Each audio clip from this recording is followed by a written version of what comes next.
ಕಾಮಧೇನುರು ಯಥಾಪೂರ್ವಂ ಸರ್ವಾಭೀಷ್ಟ ಫಲಪ್ರದಾ ತಥಾ ಖಲು ಆದಿರಾಜ ಶ್ರೀಪಾದೋ ಅಭೀಷ್ಟದ ಸತಾಂ ಸ್ವಸ್ತ್ಯಸ್ತು. ವಿಶ್ವೋತ್ತಮ ತೀರ್ಥಗುರುಭ್ಯೋ ನಮಃ. ವಿಶ್ವೋಲ್ಲಭ ತೀರ್ಥಗುರುಭ್ಯೋ ನಮಃ. ರಾಮಾಯಣದ ಅಭಿಯಾನದಲ್ಲಿ ಸುಂದರಕಾಂಡದಲ್ಲಿ ಮುಖ್ಯಪ್ರಾಣದೇವರ ಮಹಾಮಹಿಮೆಯನ್ನು, ಅವರ ಪರಾಕ್ರಮವನ್ನು ಕೇಳ್ತಾ ಇದ್ವಿ. ನಿನ್ನೆಯ ದಿವಸ ಮುಖ್ಯಪ್ರಾಣದೇವರು ಸೀತಮ್ಮನನ್ನು ನೋಡಿ ಸೀತಮ್ಮನಿಗೆ ತಮ್ಮ ಪರಿಚಯವನ್ನು ಮಾಡಿಕೊಂಡರು. ಸೀತಮ್ಮ ಕೇಳಿದಾಗ, ನೀನು ರಾಮನ ಕಡೆ ಬಂದಿದೆ ಅಂತ ನಾನು ನಂಬುವುದು ಹೇಗೆ? ರಾಮನ ಲಕ್ಷಣವನ್ನು ಹೇಳು ಅಂದಾಗ ಸುಂದರವಾಗಿ ರಾಮನ ಲಕ್ಷಣವನ್ನೆಲ್ಲ ಹೇಳೋದು. ರಾಮನ ಲಕ್ಷಣವನ್ನು ಹೇಳಲಿಕ್ಕೆ ಈ ಸರ್ವಮೂಲ ಗ್ರಂಥಗಳಿರೋದು. ಯಾರು ದೇವರು? ಅದಕ್ಕೆ ಜನ್ಮಾದ್ಯಸ್ಯ ಯತಃ ಓಂ. ಈ ಕಾಣುವ ಅದ್ಭುತವಾದ ಪ್ರಪಂಚವನ್ನು ನಿರ್ಮಾಣ ಮಾಡಿದವನು ದೇವರು ಅಂತ ಚೆನ್ನಾಗಿ ಸರ್ವಮೂಲ ಗ್ರಂಥಗಳಲ್ಲಿ ಶ್ರೀಮದ್ ಆನಂದ ತೀರ್ಥ ಭಗವತ್ಪಾದರಾಗಿ ಈ ಹನುಮಂತ ದೇವರೇ ಅವತಾರ ಮಾಡಿ ತಿಳಿಸಿಕೊಟ್ಟಿದ್ದಾರೆ. ಸೀತೆಯ ಮುಂದೆ ಚೆನ್ನಾಗಿ ರಾಮನ ಲಕ್ಷಣವನ್ನೆಲ್ಲ ಹೇಳಿದಾಗ ತುಂಬ ಸಂತೋಷ ಆಯಿತು. ರಾಮ ಏನಾದರೂ ಕೊಟ್ಟಿಯಾನ ಕುರುಹನ್ನ?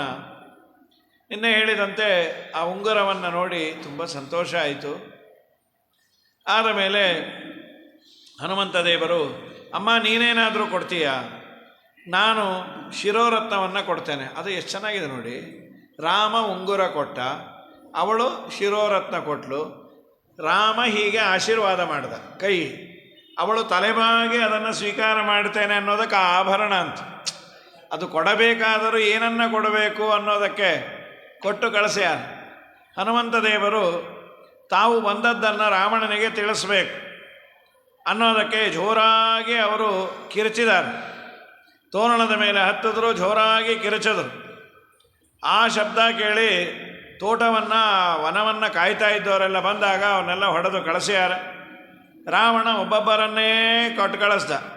ಅದು ಗುಂಪು, ಒಬ್ಬೊಬ್ಬರೇ ಅಲ್ಲ, ಲಕ್ಷ ಲಕ್ಷ ಮಂದಿ ಬಂದರು. ವಾಯುದೇವರು ಏನು ಒಂದೇ ಸಲ ಎಲ್ಲರನ್ನ ಮುಗಿಸಿ ಕಳಿಸ್ತಾ ಇದ್ದಾರೆ. ರಾವಣನ ಪ್ರೀತ್ಯಾಸ್ಪದನಾದ ಮಗ ಅಕ್ಷಕುಮಾರ ಅವನು ಬಂದ. ವಾಯುದೇವರ ಮುಂದೆ ಅಕ್ಷಕುಮಾರನೂ ಇಲ್ಲ, ಭಕ್ಷಕುಮಾರನೂ ಇಲ್ಲ. ಅವನನ್ನು ಕೊಂದು ಹಾಕ್ಬಿಟ್ರು. ಇನ್ನೇನು ಉಳಿದದ್ದು ಅಂದರೆ ಇಂದ್ರಜಿತ್. ಆ ಇಂದ್ರಜಿತ್ತನ್ನು ಕಳಿಸ್ಬೇಕು. ಅದಕ್ಕೆ ಇವರು ವಿಚಾರ ಮಾಡಿದ್ರು. ಅಕ್ಷಕುಮಾರನ್ನು ಕೊಲ್ಲೋ ಸಂದರ್ಭದಲ್ಲೂ ನಾನು ರಾವಣನನ್ನು ರಾಮನಿಗಾಗಿ ಉಳಿಸ್ಬೇಕು. ನಿಧಾರ್ಯ ಏವ ರಾವಣಸ್ಸ ರಾಘವಾಯ ನಾನ್ಯಥ ಯದೀಂದ್ರಜಿನ್ಮಯ ಹತೋ ನ ಚಾಸ್ಯ ಶಕ್ತಿರೀಕ್ಷ್ಯತೆ. ನಾನು ಏನಾದರೂ ರಾವಣನನ್ನು ಸಂಹಾರ ಮಾಡಿಬಿಟ್ರೆ ರಾಮನಿಗೆ ತುತ್ತಿರಲ್ಲ. ಇನ್ನು ಇಂದ್ರಜಿತ್ತನ್ನು ಸಂಹಾರ ಮಾಡಿಬಿಟ್ರೆ ರಾವಣನಿಗೆ ಸಾಮರ್ಥ್ಯವೇ ಇಲ್ಲ ಅಂತಾಗತ್ತೆ. ಅವನು ಉಳ್ಕೊಳ್ಳಿ, ಅಕ್ಷಯಕುಮಾರನ್ನು ಕೊಲ್ತೇನೆ ಅಂತ ಅವನನ್ನು ಸಂಹಾರ ಮಾಡಿ ಆದಮೇಲೆ ಇಂದ್ರಜಿತ್ತನ್ನು ಕೊಟ್ಟು ಕಳಿಸ್ತ. ಇಂದ್ರಜಿತ್ ನೀನು ಹೋಗಿ ಬಾ. ಮಹಾ ಸಮರ್ಥ ಅವನು. ಇಂದ್ರನನ್ನೇ ಗೆದ್ದವನು, ಇಂದ್ರನನ್ನೇ ಅಲ್ಲಾಡಿಸ್ದವನು. ಇಂದ್ರಜಿತ್ತು ಸಾಮಾನ್ಯ ಅಲ್ಲ. ಅತೇಂದ್ರ ಜಿನ್ಮಹಾಶರೈ ವರಾಸ್ತ್ರ ಸಂಪ್ರಯೋಜಿತೈ ತತಕ್ಷಮಾನರೋತ್ತಮಂ. ಆ ಇಂದ್ರಜಿತ್ತು ಬಂದಾಗ ಅವನು ಅನೇಕ ಅಸ್ತ್ರಶಸ್ತ್ರಗಳನ್ನೆಲ್ಲ ಬಿಟ್ಟ್ಯಾನ. ಹನುಮಂತ ದೇವರ ಮುಂದೆ ಯಾವುದೂ ನಡೆದಿಲ್ಲ. ಎಲ್ಲಾನು ವಾಪಸ್ಸೇ ಬಂತು. ಎಲ್ಲಾನು ಅವ್ರಿಗೆ ಪ್ರತಿಕೂಲವೇ ಆಯಿತು. ಕಡೆಗೆ ಬ್ರಹ್ಮಾಸ್ತ್ರವನ್ನು ಪ್ರಯೋಗ ಮಾಡೋಣ, ಇರೋದು ಅದೊಂದೇ ವಸ್ತ್ರ, ಅದನ್ನು ಪ್ರಯೋಗ ಮಾಡಿಬಿಟ್ರೆ ಹನುಮಂತ ದೇವರು ಸಿಕ್ಕಾಕೊಳ್ತಾನೆ ಅಂಥೇಳಿ ಬ್ರಹ್ಮಾಸ್ತ್ರವನ್ನು ಪ್ರಯೋಗ ಮಾಡಿದ. ಆಗ ಹನುಮಂತ ದೇವರು ವಿಚಾರ ಮಾಡಿದರು. ಮಯಾ ವರಾವೈಲಂಘಿತಾಖ್ಯನೇಕಷ ಸ್ವಯಂಭುವ ಸಮಾನನೀಯ ಏವ ಮೇ ತತೋತ್ರ ಮಾನಯಾಮ್ಯಹಂ. ಇದುವರೆಗೂ ಅವನು ಬಿಟ್ಟ ಅನೇಕ ಅಸ್ತ್ರಶಸ್ತ್ರ ಎಲ್ಲವನ್ನು ನಿರ್ವೀರ್ಯ ಮಾಡಿ ಆಗಿದೆ. ಬ್ರಹ್ಮಾಸ್ತ್ರಕ್ಕೆ ನಾನು ಕಟ್ಟು ಬೀಳ್ತೇನೆ. ಇದರ ಬಗ್ಗೆ ಒಂದು ತುಂಬ ಸುಂದರವಾದ ಚಿಂತನೆಯನ್ನು ಮಧ್ವಾಚಾರ್ಯ ಹೇಳ್ತಾರೆ. ಬ್ರಹ್ಮಾಸ್ತ್ರಕ್ಕೆ ಯಾಕೆ ಹನುಮಂತ ದೇವರು ಮರ್ಯಾದೆ ಕೊಟ್ಟರು? ವಾಲ್ಮೀಕಿ ಋಷಿಗಳು ಏನು ಬರೆದಿದ್ದಾರೆ ಅಂದರೆ, ಇವರಿಗೇನು ಮಾಡ್ತಾ ಇರಲಿಲ್ಲ, ಇವ್ರಿಗೇನೋ ತಾಕತ್ತಿತ್ತು ಅಂತ. ಶ್ರೀಮದಾಚಾರ್ಯ ಹೇಳ್ತಾರೆ, ಏನು ಆ ಅಸ್ತ್ರ ಅಂದರೆ ಏನು? ನಿಜವಾಗಲೂ ನಾವೆಲ್ಲರೂ ಸರಿಯಾದ ರೀತಿಯಲ್ಲಿ ಪುರುಷರು ಗಾಯತ್ರಿ ಮಂತ್ರವನ್ನು ಜಪ ಮಾಡಿದರೆ ಅದೇ ಬ್ರಹ್ಮಾಸ್ತ್ರ ಅಂತ್ರಿ. ಶ್ರೀಮದಾಚಾರ್ಯರು ಒಂದು ಪ್ರಸಂಗದಲ್ಲಿ ಇದನ್ನು ಹೇಳಿದ್ದೆಲ್ಲಿ ಅಂದರೆ, ಗಾಯತ್ರಿ ತತ್ರ ಮಂತ್ರೋಸೌ, ಬ್ರಹ್ಮಾಸ್ತ್ರದ ಮಂತ್ರ ಗಾಯತ್ರಿ ಮಂತ್ರ ಅಂತ. ಸರಿಯಾಗಿ ಗಾಯತ್ರಿ ಮಂತ್ರವನ್ನು ಜಪ ಮಾಡಿ ಸಿದ್ಧಿಯನ್ನು ಪಡೆದರೆ ಯಾವ ಜ್ಯೋತಿಷ್ಯ ಪುಸ್ತಕವೂ ಬೇಡ, ಅವನು ಹೇಳಿದ್ದು ಸತ್ಯ ಆಗತ್ತಂತೆ. ಗೋಪಾಲದಾಸರು ಮಾಡಿದ್ದೇ ಅದು. 2 ವರ್ಷ ಮೌನವ್ರತವನ್ನು ಮಾಡಿ ಪುಣ್ಯಾತ್ಮರು ಉಪನಯನ ಆಯಿತು. ಉಪನಯನವೂ ಪಾಪ ಮಾಡಲಿಕ್ಕೆ ದುಡ್ಡಿಲ್ಲ. ಅವರ ಕಥೆ ಕೇಳಿದ್ರೆ ಕಣ್ಣೀರು ಬರುತ್ತೆ. ಆಗ ದಾಸರುಗಳದೆಲ್ಲ ಅದು ಏನದು ದೇವರ ಅನುಗ್ರಹಕ್ಕೆ ಪಾತ್ರರಾಗಿದ್ದಾರೆ ಅಂದರೆ, ಗೋಪಾಲದಾಸರು 3 ಜನ, ಅವರು ತಮ್ಮಂದಿರು 2, ಗೋಪಾಲದಾಸರು 1. ವೆಂಕಮ್ಮ ಅಂತ ತಾಯಿ, ಅವಳನ್ನು ಮನೆ ಬಿಟ್ಟು ಕಳಿಸಿದ್ರು. ಬಡತನ, ತಂದೆ ಹೋಗಿಬಿಟ್ಟಿದ್ರು. ಅವಳು ಇದ್ದದ್ದು ಯಾವುದೋ ಒಂದು ಪಾಳು ಪ್ರಾಣದೇವರ ದೇವಸ್ಥಾನ, ಪಾಳು ಬಿದ್ದ ಪ್ರಾಣದೇವರ ದೇವಸ್ಥಾನ ಇಟ್ಟುಕೊಳ್ಳಿ, ಕೂಸದು ಆಯಿತು. ಆ ಪಾಳು ಬಿದ್ದ ಪ್ರಾಣದೇವರ ದೇವಸ್ಥಾನದಲ್ಲಿ ಅವರ ವಾಸ. ಇವತ್ತಿನ ಥರ ಕರೆಂಟು, ಬಾತ್ರೂಮು, ಅಟ್ಯಾಚ್ ಬಾತ್ರೂಮ್ ಯಾವುದೂ ಇಲ್ಲ. ಎಲ್ಲೋ ಮಲ್ಕೋಬೇಕು, ಪುಟ್ಟ ಮಕ್ಕಳು, ತುಂಬ ಬಡತನ. ಯಾರ್ಯಾರ್ದೋ ಮನೆ ಕೆಲಸ ಮಾಡಿ ಜೀವನ ನಡೆಸ್ತಾ ಇದ್ರು. ಆಗೆಲ್ಲ ಪೇಮೆಂಟ್ ಅಂತ ಇಲ್ಲೇ ಇಲ್ಲ. ಏನೋ ಒಂದಿಷ್ಟು ಅನ್ನ ಕೊಡೋರು, ಅಥವಾ ಸೀರೆ ಗೀರೆ ಯಾವುದಾದ್ರೂ ಅವರು ಬಳಸಿ ಹಾಳಾಗಿದ್ದನ್ನು ಕೊಡೋರು. ಹೀಗಿತ್ತಂತೆ ಪಾಪ. ಹಣ ಕೊಡೋದು ಅಂತ ಇಲ್ಲೇ ಇಲ್ಲ.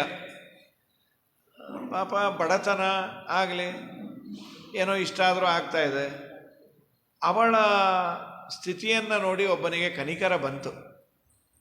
ಒಬ್ಬ ಕುಲಕರ್ಣಿ ಲೆಕ್ಕಗ, ಅವನಿಗನ್ನಿಸ್ತು ಪಾಪ ಮಕ್ಕಳನ್ನು ಕಟ್ಕೊಂಡು ಒದ್ದಾಡ್ತಾ ಇದ್ದಾಳೆ ವೆಂಕಮ್ಮ, ಇದೊಂದು ಸಣ್ಣ ಹೊಲ ಇದೆ, ಅದೊಂದು 1/2-3 ಎಕರೆ ಇದೆ, ಅದನ್ನು ನಾನು ನಿನಗೆ ಕೊಡ್ತೇನೆ, ನೀ ಏನಾದರೂ ಬೆಳೆಸ್ಕೊಂಡು ಅದರಲ್ಲಿ ಬರೋ ಪದಾರ್ಥವನ್ನು, ಭತ್ತವೋ ಅಥವಾ ತರಕಾರಿ ಏನು ಮಾಡ್ತೀವೋ ಮಾಡ್ಕೊಮ್ಮ. ಏನು ಸಂತೋಷ ಆಯಿತು ರಾಯರೇ, ನಮಗೆ ಕೊಟ್ಟಿದ್ದೀರಾ, ನಾವು ಬಳಸ್ಕೊಂಬೋದ? ಹಾಂ. ಇನ್ನೊಬ್ಬ ಲೆಕ್ಕಿಗ ಇದ್ದ, ಅವನು ತುಂಬ ದುಷ್ಟ. ಏನಿಲ್ಲ, ಅವರ ಮನೆಯಲ್ಲಿ ಯಾವುದೋ ಕಾರ್ಯಕ್ರಮ ಆದಾಗ ಇವಳನ್ನು ದುಡಿಲಿಕ್ಕೆ ಕರೆದಿದ್ದ. ಇವಳಿಗೆ ಪಾಪ ತುಂಬ ಏನೋ ದುಡಿದು ಸಾಕಾಗಿತ್ತು. ರಾಯರೇ ಆರೋಗ್ಯ ಸರಿ ಇಲ್ಲ, ಮಾಡ್ತೀನಿ ನಿನಗೆ ರಿವೆಂಜು. ನೀನು ಏನಾದರೂ ಆ ಭತ್ತವನ್ನು ಹಾಕಿದ್ಲು, ಭತ್ತಕ್ಕೆ ನೀರು ತುಂಬಬೇಕು, ಪಕ್ಕದಲ್ಲೇ ಕೆರೆ ನೀರನ್ನು ಏನಾದರೂ ನೀನು ಬಳಸ್ದೆ ಅಂದರೆ ನಿನ್ನ ಹೊಲವನ್ನು ನಾವು ಸರ್ಕಾರಕ್ಕೆ ತಗೋತೀವಿ. ಆಯಿತು ರಾಯರೇ, ಬೇಡ. ಪಾಪ ಪುಟ್ಟ ಮಕ್ಕಳನ್ನು ಕಟ್ಟಿಕೊಂಡು ಯಾವುದೋ ಬಾವಿಯಿಂದ ನೀರು ತಂದು ಭತ್ತವನ್ನು ಬೆಳೆಸ್ಯಾರಂತೆ. ಆ ಪಟ್ಟ ಕಷ್ಟ ಅವ್ರಿಗೆ ಗೊತ್ತು. ಭತ್ತ ಬೆಳೆಸಲಿಕ್ಕೆ ಎಷ್ಟು ನೀರು ಬೇಕು, ಅದು ಬಾವಿಯಿಂದ ತಂದು ಹಾಕಿ ಇಷ್ಟೆತ್ರ ಬಂದಿದೆ, ಕಟಾವು ಬಂದಿದೆ. ವೆಂಕಮ್ಮಂಗೆ ಆನಂದ. ಈ ವರ್ಷ ನನ್ನ ಮಕ್ಕಳಿಗೆ ಹೊಟ್ಟೆ ತುಂಬ ಅಡುಗೆಯನ್ನು ಮಾಡಿ ಹಾಕ್ಬೋದು ಪಾಪ. ಒಪ್ಪತ್ತು ತುಂಬ ದಿನ ಆರಿದ ಅನ್ನ, ಹಳಸಿದ ಅನ್ನ ತಿಂದು ನನಗೂ ಗತಿ ಇಲ್ಲ, ಪಾಪ ಅವಕ್ಕೆ ಹೀಗಾಗಿದೆ ಅಂತ. ಅವನು ಬಂದ, ಏನಿದು ಭತ್ತ ಇಷ್ಟು ಚೆನ್ನಾಗಿ ಬೆಳೆದಿದೆ? ಏನೋ ದೇವರ ದಯಾರಾಯರೇ. ಇಲ್ಲ, ನೀನು ಈ ಕೆರೆಯ ನೀರನ್ನು ತೆಗೆದು ಇದನ್ನೆಲ್ಲ ಬೆಳೆಸಿದೆ. ರಾಯರೇ, ದೇವರಾಣೆ ಹಾಗೆ ಮಾಡಿಲ್ಲ, ಎಲ್ಲೋ ಬಾವಿಯಿಂದ ನೀರು ತಂದಿದ್ದೇವೆ. ನಾನಷ್ಟೇ ಅಲ್ಲ, 3 ವರ್ಷದ ಒಂದು ಪುಟ್ಟು ಮಗು ಒಂದು ತಂಬಿಗೆಯಲ್ಲಿ ನೀರು ತರೋದಂತೆ. ಅಮ್ಮ ನಾನು ತರ್ತೀನಿ ಅಂತ ಕೇಳಲೇ ಇಲ್ಲ. ಅದನ್ನೆಲ್ಲ ಕತ್ತರಿಸಿ ಸರ್ಕಾರಕ್ಕೆ ಅಂತ ತೊಗೊಂಡೊಟ್ಟೋದ. ಅಂಗಲಾಚಲು ಮಕ್ಕಳನ್ನು ನೋಡ್ರಿ ಸ್ವಾಮಿ, ನನ್ನನ್ನು ಬೇಡ, ಕಷ್ಟಪಟ್ಟು ನಾವು ಅದನ್ನು ಬೆಳೆಸಿದ್ದೀವಿ. ಅವನಿಗೆ ಹೃದಯ ಶೂನ್ಯ. ಅವನು ಪಾಪ ಗೋಪಾಲದಾಸರಂದ್ರಂತ, ಅಮ್ಮ ಹೋಗಲಿ ಬಿಡಮ್ಮ, ನೀ ಯಾಕಷ್ಟು ಬೇಡ್ಕೋತಿ? ಮಕ್ಕಳ ನೋವು ಮಕ್ಕಳಿಲ್ಲದೇ ಇರೋರಿಗೆ ಹೇಗೆ ಗೊತ್ತಾಗತ್ತೆ, ಅವ್ರ ಮಕ್ಕಳಾಗದೇ ಇದ್ದರೆ ಗೊತ್ತಾಗತ್ತೆ ಅಂದ್ಬಿಟ್ರು. ಅದು ಏನಂದ್ರೋ ಏನೋ, ಆ ವಂಶ ಅಲ್ಲಿಗೆ ಗೋವಿಂದ ಆಗಿಬಿಡ್ತಂತೆ. ಆಮೇಲೆ ದತ್ತು ಬಂದು ಈಗ ಒಬ್ರು ಯಾರೋ ಹೇಳಿದ್ರು, ಆ ದತ್ತಿನ ವಂಶದವರು ಗೋಪಾಲದಾಸರ ಆರಾಧನೆಯನ್ನು ಮಾಡಿ ಪ್ರಾಯಶ್ಚಿತ್ತೆಯನ್ನು ಮಾಡಿಕೊಂಡು ಅವ್ರಿಗೊಂದು ಮಗು ಆಗಿದೆಯಂತೆ. ಅಂದರೆ ಅದು ಜನ್ರೇಷನ್ಸ್ ಟುಗೆದರ್ ಹೊಡೆಯತ್ತಂತ. ಪಾಪ ಮಕ್ಕಳೆಲ್ಲ ಅಮ್ಮ ಮತ್ತೆ ಆರ್ದನ್ನಾನೇನ ಏನು ಮಾಡೋದು. ಉಪನಯನದ ವಯಸ್ಸು 7 ವರ್ಷ ಗೋಪಾಲದಾಸರಿಗೆ. ಉಪನಯನ ಮಾಡಲಿಕ್ಕೆ ಅಂತ ಅಪೇಕ್ಷೆ ಲಿಟರಲಿ ಏನಿಲ್ಲಂತ್ರಿ. ಮಗುವಿಗೆ ಆಚಮನ ಮಾಡಲಿಕ್ಕೆ ತಾಮ್ರದ ಪಾತ್ರೆ ಉದ್ಧರಣೆ ಇಲ್ಲಂತೆ. ಇವತ್ತು ನಮಗೆ ಇದೆಲ್ಲ ಊಹಾತೀತ, ಇವತ್ತು ಕಲ್ಪನೆಗೆ ಮೀರಿದ್ದಿದೆ. ಇವತ್ತು ಪಾಪ ಮಠಮಾನ್ಯತೆಗಳು ಆಗಾಗ ಧರ್ಮೋಪನಯನ ಅಂತ ಮಾಡಿ ಎಲ್ಲ ಕೊಡ್ತಾರೆ. ನಿಜವಾಗ್ಲೂ ಕೈ ಎತ್ತಿ ಮುಗಿಯುವ ಕೆಲಸವೇ ಅದು. ಇವತ್ತು ಧರ್ಮೋಪನಯನ ಮಾಡೋರೇ ಇಲ್ಲ, ಮಾಡಿಸ್ಕೊಂಬೋರಿಲ್ಲ. ಅಂದರೆ ದೇವರು ಸ್ಟೇಟಸ್ಸು ಕೊಟ್ಟ್ಯಾನೆ. ಅದೊಂದು ಸಂತೋಷವೂ ಹೌದು, ಬೇಸರವೂ ಹೌದು, ಎರಡೂ ಹೌದು. ಆ ಊರಿನ ಕುಲಕರ್ಣಿ ಇವಳನ್ನು ಇನ್ವೈಟ್ ಮಾಡಲಿಕ್ಕೆ ಬಂದಂತೆ. ನನ್ನ ಮಗನ ಉಪನಯನ ಬರಬೇಕು. ಪಾಪ ಸಹಜವಾಗಿ ಕೇಳಲ್ಲು, ಸ್ವಾಮಿ ಏನು ತರಕಾರಿ ಹೆಚ್ಚೋದೋ, ಎಂಜಲ್ ಗೋಮ ಮಾಡೋದೋ, ಎಲೆ ಹಾಕೋದೋ? ಅಲ್ಲಮ್ಮ, ಉಪನಯನಕ್ಕೆ ನೀನು ಅತಿಥಿಯಾಗಿ ಬಾ. ಹಾಂ, ನಾನು ನಿಮ್ಮ ಮನೆಗೆ ಅತಿಥಿಯ? ಯಾಕೆ ಬರಬಾರ್ದು? ಸ್ವಾಮಿಯರ, ನಮ್ಮನ್ನು ಅತಿಥಿ ಅಂತ ಯಾರಾದರೂ ಕರೀತಾರಾ? ಇದುವರೆಗೂ ನಾವು ಕೆಲಸ ಎಂಜಲ್ ಹೋಮ ಮಾಡೋದು ಇದು ಬಿಟ್ಟು ಬೇರೆ ಏನೂ ಅಲ್ಲೇ ಇಲ್ಲ. ನಾವು ಮನುಷ್ಯರೇನ ಅಂದ್ಲಂತ. ಇಲ್ಲ ಬಾಮ್ಮ. ಅದು ಓಡಾಡ್ತಾ ಇದ್ರು ಗೋಪಾಲದ ಭಾಗಣ್ಣ ಅಂತ ಗೋಪಾಲದಾಸರ ಹೆಸರು. ಅಲ್ಲ, ಈ ಕೂಸು ನಮ್ಮ ಹಿರಿಯ ಮಗ ಭಾಗಣ್ಣ ಉಪನಯನ ಯಾಕೆ ಮಾಡಿಲ್ಲ? ಏನು ಮಾಡಲಿ ಸ್ವಾಮಿ, ನನಗೆ ಯಾರೂ ಗತಿ ಇಲ್ಲ. ಅಲ್ಲ, ನನ್ನ ಮಗನ ಉಪನಯನದ ಜೊತೆ ಮಾಡಿಬಿಡ್ತೀಯ? ನೀವು ಶ್ರೀಮಂತರು, ಅದರ ಜೊತೆ ನಾನು ಮಾಡೋದಾ? ಯಾಕೆ ಮಾಡಬಾರ್ದಮ್ಮ? ಧರ್ಮೋಪನಯನ ಮಾಡಿಸಿ ಮಾಡಬೇಕು ಅಂತಿದೆ. ನಮ್ಮಲ್ಲಿ ಹೀಗಿದೆ. ಇವತ್ತು ನಾವು ಮಾಡ್ತೇವೆ ಅಂದರೆ ಧರ್ಮೋಪನಯನ ಅಲ್ಲದೆ ಇದ್ದರೂ ಉಪಕರ್ಮದಲ್ಲಿ ದತ್ವಾಧಾರಯೇತಂತ, ಜನಿವಾರವನ್ನು ಹಾಕಿಕೊಳ್ಳುವ ಮುಂಚೆ 4 ಜನ ಯೋಗ್ಯರಿಗೆ ಜನಿವಾರವನ್ನು ಕೊಟ್ಟು ನಮಿಸಿ, ನಾನು ಯಜ್ಞೋಪವೀತವನ್ನು ಧಾರಣೆ ಮಾಡ್ತೇನೆ, ನೀವು ಪರ್ಮಿಟ್ ಕೊಟ್ಟರೆ, with your permission can I where it ಅಂತ. ಅದಕ್ಕೆ ಉಪನಯನಗಳಲ್ಲಿ ಮೊದಲು ಕೊಟ್ಟು ಬಾ ಅಂತಾರೆ. ಅದೊಂಥರ ಕ್ಯಾಶುವಲ್ ಆದ ಕೆಲಸ ಆಗಿಬಿಟ್ಟಿದೆ. ಯಾರಿಗೂ ಕೊಡ್ತಾರೆ, ಎಲ್ಲರಿಗೂ ಕೊಟ್ಟು ಬಂದುಬಿಡು ಅಂತ. ಅದರ ಹಿನ್ನೆಲೆ ಏನು ಗೊತ್ತಾ? ನಾನು ಇವತ್ತು ಬ್ರಹ್ಮಸೂತ್ರವನ್ನು ಧಾರಣೆ ಮಾಡಲಿಕ್ಕೆ ನಿಮಗೆ ಬ್ರಹ್ಮಸೂತ್ರವನ್ನು ಕೊಟ್ಟರೆ ನೀವು ನನಗೆ ಪರ್ಮಿಷನ್ ಕೊಡ್ತೀರಿ ಅನ್ನೋದು ಅದು ನಿಜವಾದ ಉದ್ದೇಶ.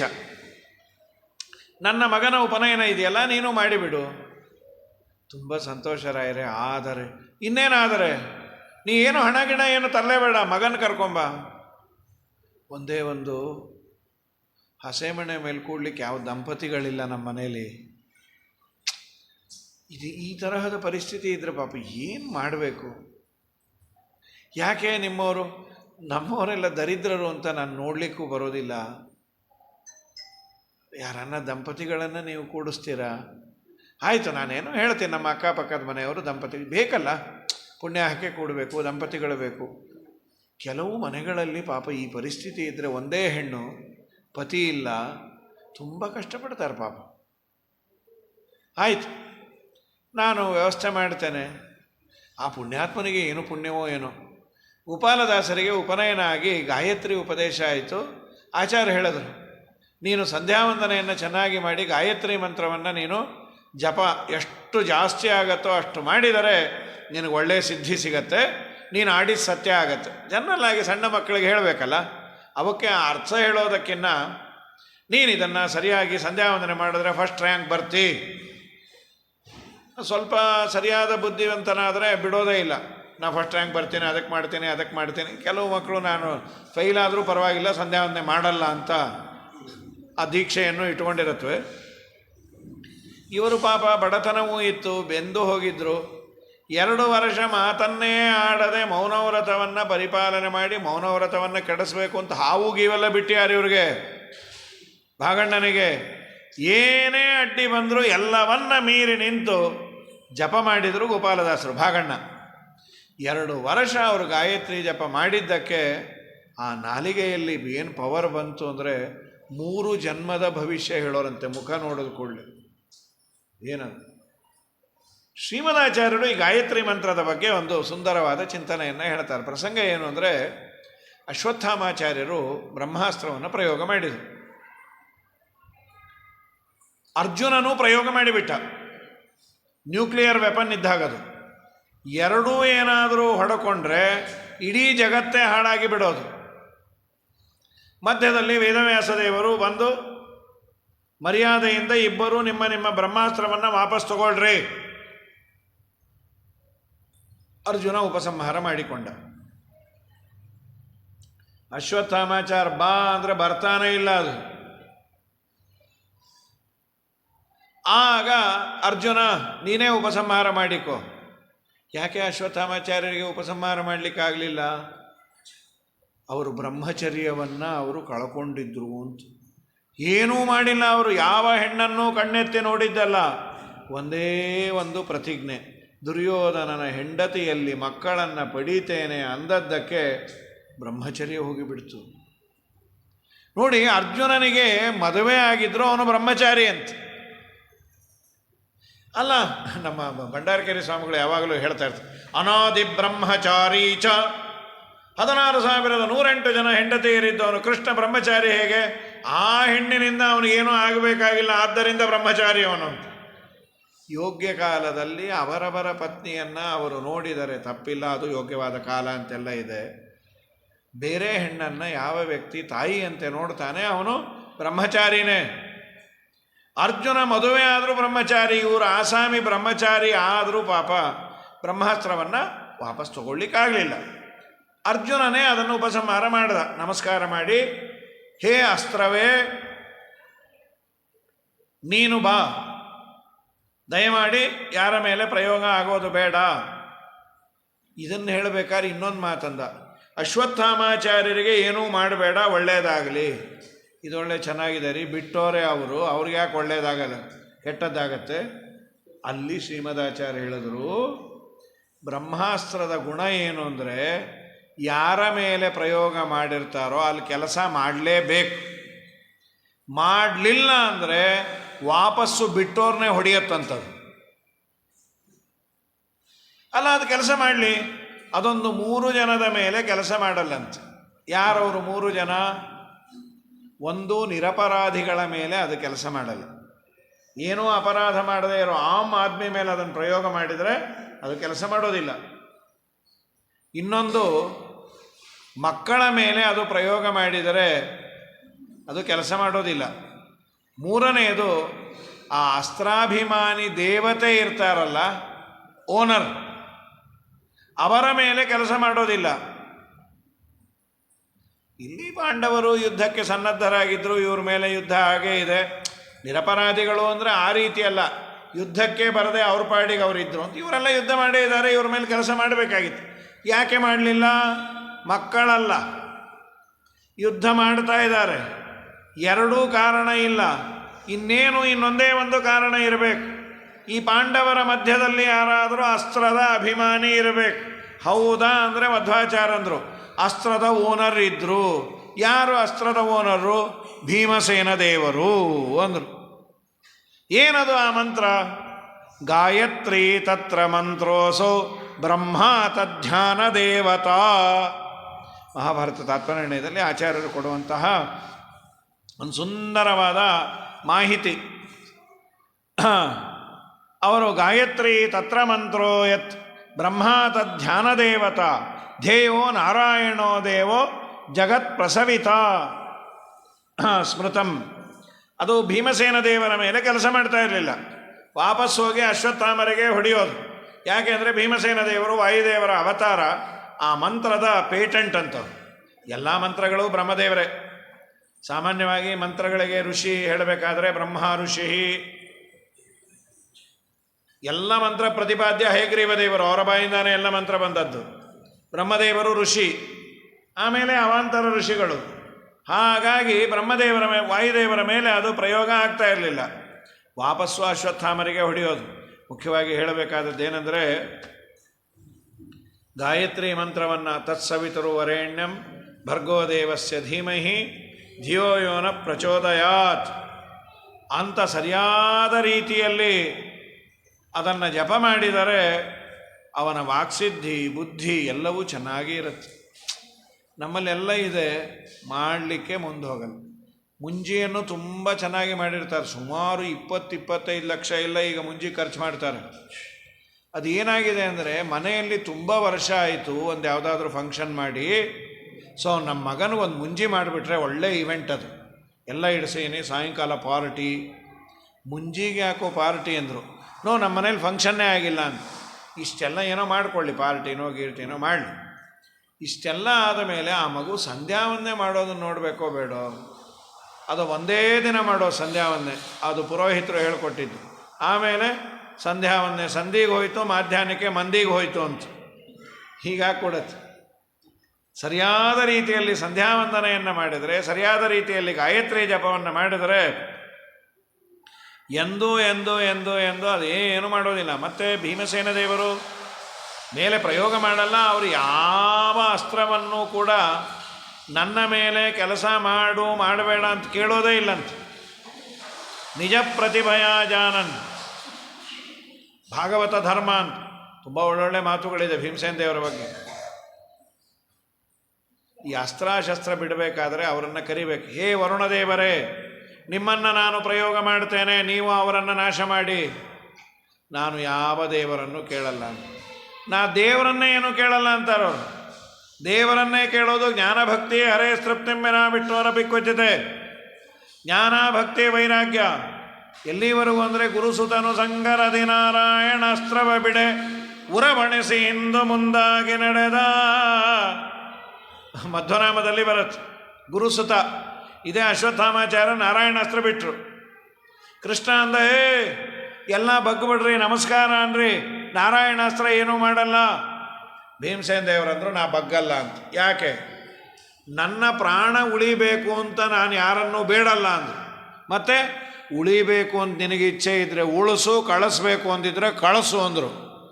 ಇವನೇನು ಮೊಂಡಟಾನೋ. ಗುರುಸುತನು ಸಂಗರದಿ ನಾರಾಯಣಾಸ್ತ್ರವ ಬಿಡೆ ಉರವಣಿಸಿ ಹಿಂದು ಮುಂದಾಗಿ ನಡೆದ. ಆಮೇಲೆ ಮತ್ತೆ ವಾರಣಾಸ್ತ್ರ ಬಿಡಿಸಿ ವಾದಿರಾಜರು ಬರೀತಾರೆ, ಅದು ಹೇಗಿತ್ತು? ಈ ಬಿಸಿನೀರು ತಣ್ಣೀರು ಎರಡೂ ಸೇರಿಸಿ ಸ್ನಾನಕ್ಕೆ ಹಾಕಿದಾಗಿತ್ತಂತ ಭೀಮಸೇನ ದೇವರಿಗೆ, ಎರಿತಾ ಇದ್ದಾಗಿತ್ತು ಅಂತ. ಅಂತೂ ಎಂದು ದೇವರಲ್ಲಿ ಬೇಡೋದಾದರೆ ಜ್ಞಾನ ಭಕ್ತಿ ವೈರಾಗ್ಯ, ಇದು ಬಿಟ್ಟು ಅದು ಕೊಡು ಇದು ಕೊಡು ಏನೂ ಕೇಳೋದೇ ಇಲ್ಲಂತ. ನಿಂಗೆ ಏನು ಕೊಡಬೇಕು ಅಂತಿದೆಯೋ ಕೊಡು, ಏನು ಬೇಡ ಅಂತಿದೆಯೋ ಬಿಡು. ಇದು ಭೀಮಸೇನ ದೇವರ ಭಾಗವತ ಧರ್ಮ ಅಂತ. ಯಾರನ್ನೂ ಬೇಡೋದಿಲ್ಲ. ಶುದ್ಧೇ ಭಾಗವತೆ ಧರ್ಮೇ ನಿರತೋ ಯದ್ ಮೃಗೋದರ ನಕಾಮ್ಯ ಕರ್ಮಕೃತ್ತಸ್ಮಾನ್ ನಾಯಾಚದ್ದೇವ ಮಾನುಷಾನ್. ದೇವತೆಗಳನ್ನೂ ಕೇಳೋದಿಲ್ಲ, ಮನುಷ್ಯರನ್ನೂ ಕೇಳೋದಿಲ್ಲ ಅಂತ. ಹಾಗಾಗಿ ಅವ್ರ ಮೇಲೆ ಬ್ರಹ್ಮಾಸ್ತ್ರ ಪ್ರಯೋಗ ಮಾಡಿದಾಗ ಗಾಯತ್ರಿ ಮಂತ್ರವೇ ದೇವತೆ. ಏನೇನೇನೇನೂ ಆಗಲ್ಲ ಹನುಮಂತ ದೇವರಿಗೆ. ಆದರೂ ಕಟ್ಟು ಬಿದ್ದಂತೆ ಬಿದ್ದರು. ಏನು ಆನಂದ ಆಯಿತೋ ಇಂದ್ರಜಿತ್ತಿಗೆ. ಅಪ್ಪ ಗೆದ್ದೆ. ಯಾವಾಗ ಹನುಮಂತ ದೇವರು ಆ ಬ್ರಹ್ಮಾಸ್ತ್ರಕ್ಕೆ ಬಿದ್ದಂತೆ ನಟನೆ ಮಾಡಿದ್ರು, ಈ ಸೈನ್ಯ ಎಲ್ಲ ಇದ್ರಲ್ಲ ಅವರೇನು ಮಾಡಿದ್ರು, ಬೇರೆ ಹಗ್ಗ ತಂದು ಕಟ್ಟಿಟ್ಬಿಟ್ರು. ಅದಕ್ಕೊಂದು ಮರ್ಯಾದೆ. ಈ ಬೇರೆ ಹಗ್ಗ ಕಟ್ಟಿಬಿಟ್ರೆ ಅದು ಹೊಟ್ಟೋಗತ್ತಂತ. ಅದೊಂದು ಪ್ರೋಟೋಕಾಲ್ ಇರತ್ತೆ ರೀ. ಈಗ ಮನೆಗೆ ಸ್ವಾಮಿಗಳು ಬಂದ್ಯಾರೆ, ಸ್ವಾಮಿಗಳು ಪೂಜೆ ಆಯಿತು, ಅಡುಗೆ ಇನ್ನೂ ಆಗಿರಲಿಲ್ಲ.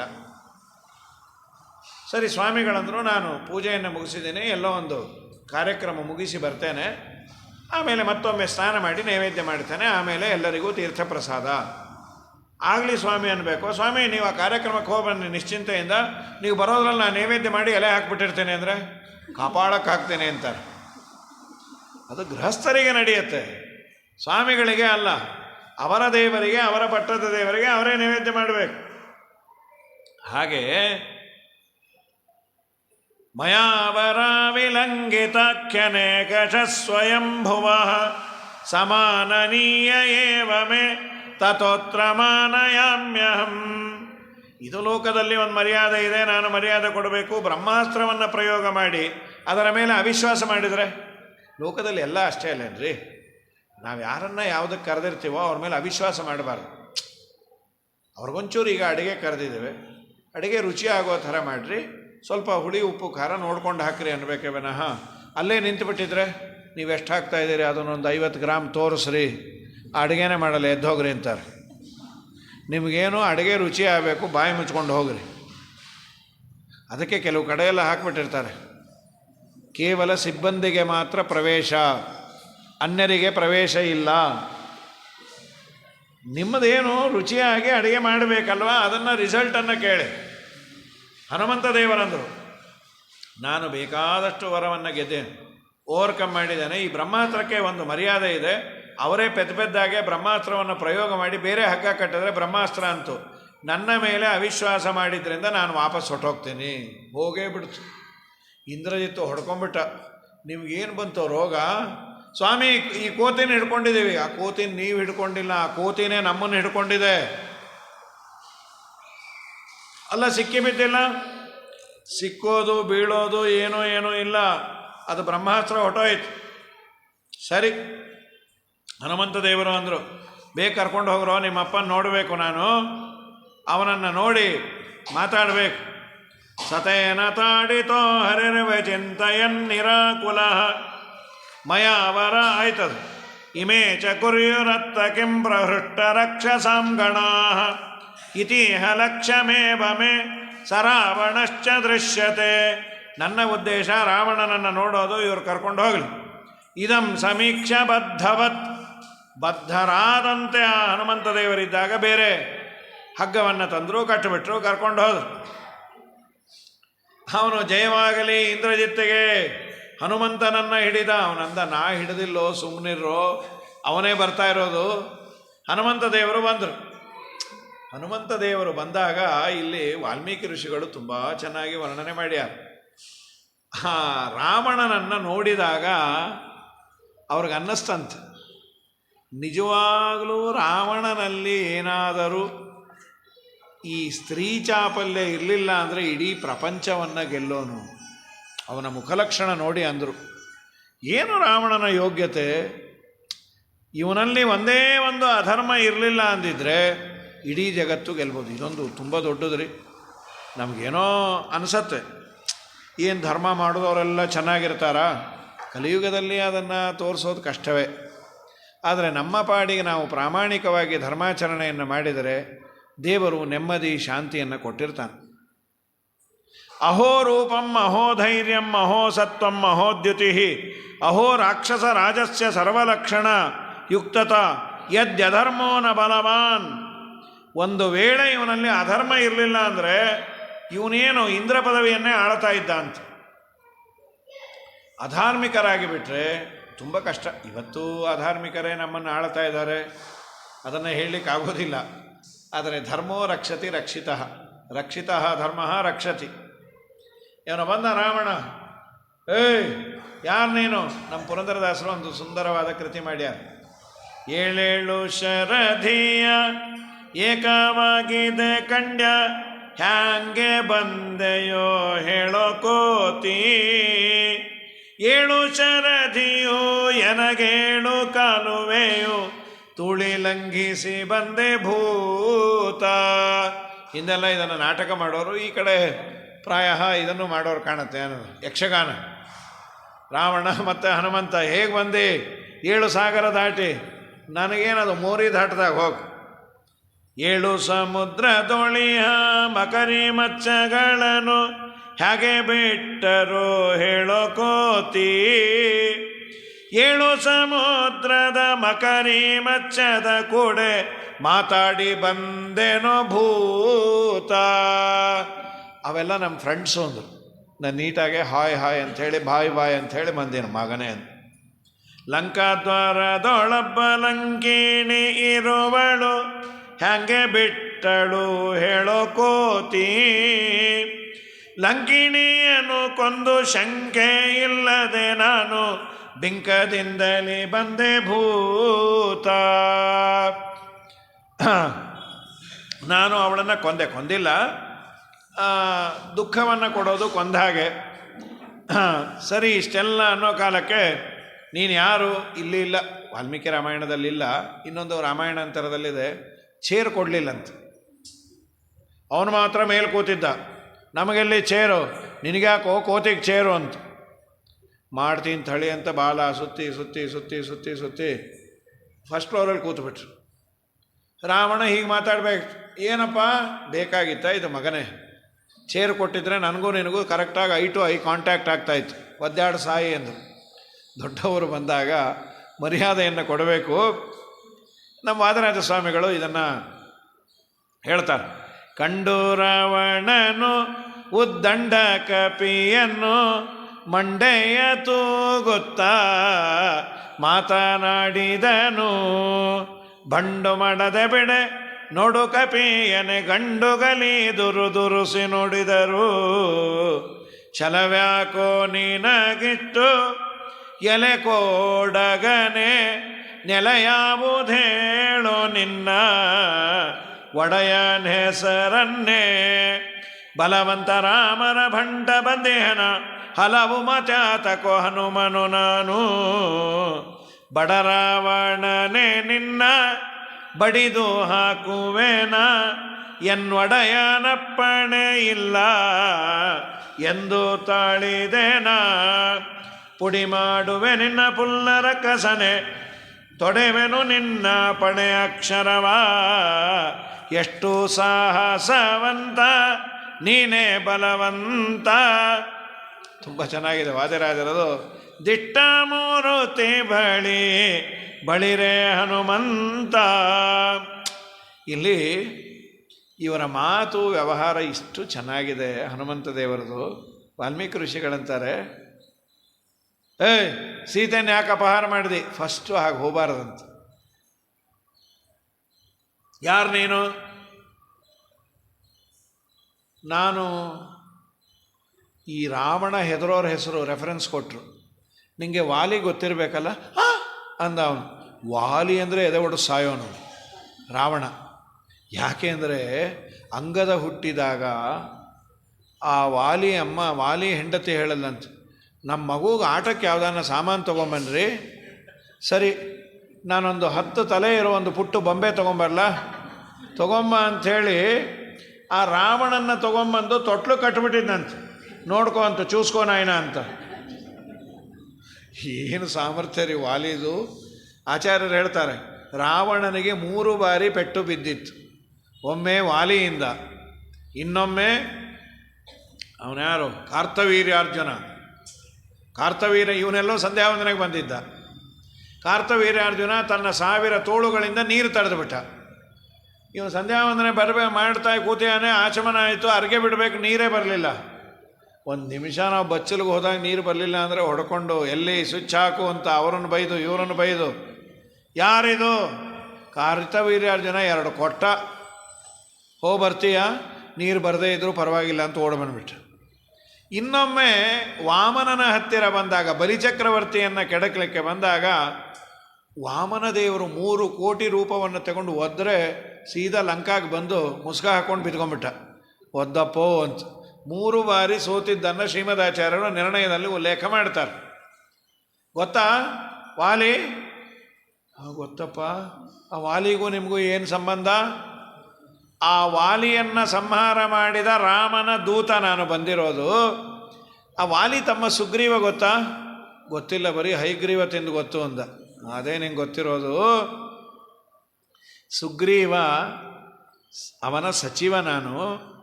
ಹೌದು, ಯಾಕೆ ಬಂದೆ? ಇಲ್ಲಿ ಒಂದು ಅಚಾತುರ್ಯ ನಡೆದಿದೆ, ನಿಂಗೇನಾದರೂ ಗೊತ್ತಿದ್ರೆ ಸ್ವಲ್ಪ ನನಗೆ ಹೇಳು. ಏನು ಅಚಾತುರ್ಯ? ಶ್ರೀರಾಮಚಂದ್ರ ಅಂತ ದಶರಥನ ಮಗ, ತಂದೆ ಮಾತಿಗೆ ಮರ್ಯಾದೆ ಕೊಡಬೇಕು ಅಂತ ಅರಣ್ಯಕ್ಕೆ ಬಂದರೆ ಅವನ ಹೆಂಡತಿಯನ್ನು ಯಾರೋ ಪಾಪಿ ಅಪಹಾರ ಮಾಡಿಕೊಂಡು ಹೊರಟೋಗಿದ್ದಾರೆ. ಅವನಿಗೂ ಸುಗ್ರೀವನಿಗೂ ಸಖ್ಯ ಆಯಿತು. ಎಲ್ಲ ಕಡೆ ಹುಡುಕೊಂಬರಲಿಕ್ಕೆ ಕಪಿಗಳೆಲ್ಲ ಬಂದಿದ್ದೀವಿ. ನಿಮಗೆಲ್ಲನ ಕಿವಿಗೆ ಬಿದ್ದಿದೆಯಾ? ಈ ಕೆಲವರೆಲ್ಲ ಸುಮ್ಮನೆ ನಿಮ್ಗೆ ಅಪಕೀರ್ತಿ ತರಬೇಕು ಅಂತ ನಿಮ್ಮನೇಲಿ ಬಿಟ್ಟು ಹೋದರೂ ಹೋಗಿರ್ತಾರೆ. ಇದು ನೋಡ್ರಿ ಬುದ್ಧಿವಂತಿಕೆ. ಸೀತೆಯನ್ನು ಯಾಕೆ ಎತ್ಕೊಂಬಂದಿ ಅಂದರೆ, ನಾವೇನು ಎತ್ಕೊಂಬಂದಿಲ್ಲ, ವಾಪಸ್ಸೇ ಕಳಿಸ್ತೀವಿ ಅಂದ್ಬಿಟ್ರೆ ಮರ್ಯಾದೆ ಹೋಗುತ್ತೆ. ಈ ಕೆಲವೊಂದೆಲ್ಲ ಇದು ಒಂದಾಯಿತು. ನಮಗೆ ನಿಮಗೆ ಕೆಲವೊಂದೆಲ್ಲ ಮೆತ್ತಗೆ ಟ್ಯಾಕಲ್ ಮಾಡಬೇಕಾಗತ್ತೆ. ಪಕ್ಕದ ಮನೆಗೆ ಏನೋ ಕೊಟ್ಟಿರ್ತೀವಿ, ಒಂದು ಕತ್ರಿನೋ ಅಥವಾ ಒಂದು ಯಾವುದೋ ಜಾರಿ ಸೌಟೋ, ಕೊಡೋದೇ ಇಲ್ಲ ಪುಣ್ಯಾತ್ಮರು. ಅವ್ರ ಮನೆಗೆ ಹೋದಾಗ ಸದ್ಯ ಕಾಣುತ್ತೆ, ಕಂಡು ಕೂಡಲೇ ಅದನ್ನು ತೊಗೊಂಡು, ನಮ್ಮ ಕೂಸು ಈ ಜಾರಿ ಸೌಟನ್ನು ಇಲ್ಲಿ ತಂದು ಹಾಕಿದ್ಯಾ ಅಂತ ತೊಗೊಂಡೇ ಬಿಟ್ರು ಅವ್ರು. ಅವರು ಅಂದರು, ಹೌದಾ, ನಾನು ಯಾರ್ದೋ ಅನ್ಕೋತಾ ಇದ್ದೆ, ನಿಮ್ಮನ್ನು ಕೇಳೋಣ ಅಂದ್ಕೊಂಡೆ, ಟೈಮೇ ಆಗಲಿಲ್ಲ ಅಂತ. ಒಳಗೆ ಹೊಟ್ಟೆ ಹೊರದೋಯ್ತು, ಯಾಕನ್ನ ಹೊರಗೆ ತಂದು ಹಾಕಿದ್ನೋ, ಇಷ್ಟು ದಿನ ಒಳಗೆ ಇಟ್ಕೊಂಡಿದ್ದೆ ಅಂತ. ಇದು ಬುದ್ಧಿವಂತಿಕೆ. ಡೈರೆಕ್ಟಾಗಿ ಕೇಳಬಾರ್ದು. ಏನು ರೀ, ನಮ್ಮ ಬುದ್ಧಿ ಜ್ಞಾನ ಇಲ್ವಾ, ಏನು ಹೀಗೆ ಮಾಡ್ತೀರಿ? ನಾ ಏನು ಮಾಡಿದೆ? ನಿಮಗೆ ಆ ರೂಮ್ ಬಿಟ್ಟಿರೋದು ಅಂದ್ಬಿಟ್ರೆ ಇವ್ನು ಮರ್ಯಾದೆ ಹೋಗುತ್ತೆ. ಅದಕ್ಕೆ ಇವ್ರೇನು ಮಾಡಿದ್ರು, ನೋಡು ರಾವಣ, ನಾನು ಬಂದಿದ್ದೇನೆ, ವಿಷ್ಣುನ ಪ್ರೇಷಿತೋ ವಾಪಿ ದೂತೋ ವಿಜಯಕಾಂಕ್ಷಿಣ ನಹಿತೆ ವಾನರಂ ತೇಜೋ. ನೀನು ವಾನರ ಅಲ್ಲ, ನೀನು ಕೇವಲ ಜಾತಿಯಲ್ಲಿ ವಾನರ ಇದ್ದಾಗಿದ್ದಿ, ನೀನು ಯಾವುದೋ ವ್ಯಕ್ತಿ ಇರಬೇಕು. ದೂತೋಹಮಿತಿ ವಿಜ್ಞೇಯೋ ರಾಘವಸ್ಯ ಮಿತೋಜಸಃ. ನಾನು ದೂತನಾಗಿ ಬಂದೇನೆ. ಅಲ್ಲ, ದೂತನಾಗಿ ಹೀಗೆಲ್ಲ ಮಾಡುವುದ? ಕಂಡಿದ್ದೆಲ್ಲ ಕೊಂದಾಕದೆಲ್ಲ, ನಮ್ಮ ವನವನ್ನೆಲ್ಲ ಹಾಳು ಮಾಡಿದೆಲ್ಲ ಏನಿದು? ದೂತ ಮಾಡೋ ಕೆಲಸನ? ಹನುಮಂತ ದೇವರು ಏನು ಸುಂದರವಾಗಿ ಉತ್ತರ ಕೊಟ್ಟರು ಅಂದರೆ, ಅಲ್ಲಪ್ಪ ರಾವಣ, ನಿನಗೆ ಕಾಮನ್ ಸೆನ್ಸ್ ಇದೆಯಾ ಅಂದರು. ಯಾಕೋ? ಎಲ್ಲಾದರೂ ಪ್ರಪಂಚದಲ್ಲಿ ಕಪಿ ಡೀಸೆಂಟ್ ಅಂತೆಲ್ಲಾದರೂ ನೋಡಿದೆಯಾ? ಕಪಿ ಅಂದರೆ ಚೇಷ್ಟೆ. ಇನ್ನೂ ಒಂದು, ಆ ಮರ ಗಿಡ ಎಲ್ಲ ಹಾಳು ಮಾಡಿದೆಲ್ಲ ಅದು ನಿಮ್ಮಪ್ಪಂದಲ್ಲ, ನಮ್ಮಪ್ಪಂದದು. ಕಪಿಗಳಿಗಾಗಿ ಅದನ್ನು ನಿರ್ಮಾಣ ಮಾಡಿರೋದು. ಕಪಿಗಳಿಗೆ ವನೌಕ ಅಂತ ಕರೀತಾರೆ. ವನೌಕ ಅಂದರೆ ವನವನ್ನೇ ಮನೆಯನ್ನು ಮಾಡಿಕೊಳ್ಳುವಂತಹ ಪ್ರಾಣಿ ಯಾವುದೋ ಅದು ವನೌಕ. ನಾನು ನನ್ನ ಮನೆಯ ಸ್ವತ್ತನ್ನು ನಾನು ಕಿತ್ತದೆ, ಮುರಿದೆ, ನಿಮ್ಮಪ್ಪನ ಗಂಟೇನು ಹೋಯ್ತು? ನೀ ಹೇಳೋದು ಸರಿಯೇ. ಕಪಿಗಳು ಮರ ಗಿಡ ಅದನ್ನೆಲ್ಲ ಮುರಿಯತ್ತೆ, ಅದೆಲ್ಲ ಅದರದೇ. ಈಗ ನಮ್ಮ ಮನೆಯಲ್ಲೇ ದೊಡ್ಡ ಗಿಡ ಹಾಕಿದ್ದೀವಿ, ಅಲ್ಲಿ ಗಿಡ ಹಾಕಿದಾಗ ಒಂದು ಯಾವುದೋ ಜೇನು ಕಟ್ಟತ್ತೆ, ಇನ್ಯಾವುದೋ ಗುಬ್ಬಚ್ಚಿ ಗೂಡು ಕಟ್ಟೋದು, ಅದು ಯಾರು ಅನ್ನಲ್ಲ, ನಂದಿದು ಮರ, ಕೋರ್ಟ್ಗೆ ಹಾಕ್ತೀನಿ, ಕಾಗೆ ಹೇಗೆ ಗೂಡು ಕಟ್ಟಿತು ಅಂದರೆ ಪೆದ್ದಾಗಿ ಆಡಬೇಡ್ರಿ, 4 ದಿನ ಅದು ಇದ್ದು ಹೋಗುತ್ತೆ ಅಂತಾರೆ. ಅದೆಲ್ಲ ಪ್ರಾಣಿಗಳ ಸೊತ್ತು, ಹೌದು, ಅದೆಲ್ಲ ಸರಿ. ನಮ್ಮವ್ರನ್ನೆಲ್ಲ ಯಾಕೆ ಕೊಂದು? Self protection. ಏನು ಸೆಲ್ಫ್ ಪ್ರೊಟೆಕ್ಷನ್? ಅವರೆಲ್ಲ ನಂಗೆ ಯಾಕೆ ಹೊಡೆದ್ರು? ಅದೇ ನೀ ಮರ ಕಿತ್ತದೆಯಲ್ಲ, ಮರ ಕಿತ್ತದೆ, ನಾ ಏನು ಸಂಡಿಗೆ ಇಡಬೇಕಾ?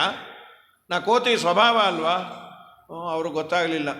ಅಂತೂ ನೀನು ಒಳ್ಳೆ ಬುದ್ಧಿವಂತ, ಅಂತೂ ನೀ ತಿಳ್ಕೊ, ನಾನು ನನ್ನ ಸ್ವತ್ತನ್ನು ಹಾಳು ಮಾಡಿದ್ದೀನಿ, ಆದರೆ ನಿಮ್ಮವರು ಬಂದು ಇಂಡೀಸೆಂಟಾಗೆ ಹೊಡೆದ್ರು. ನಂಗೆ ಹೊಡೆದ್ರೆ ನಾನು ಅವ್ರಿಗೆ ಹೊಡೆಯೋದೋ ಬೇಡೋ? ಸರಿ, ಯಾರು ನೀನು ಬಂದಿದೆ?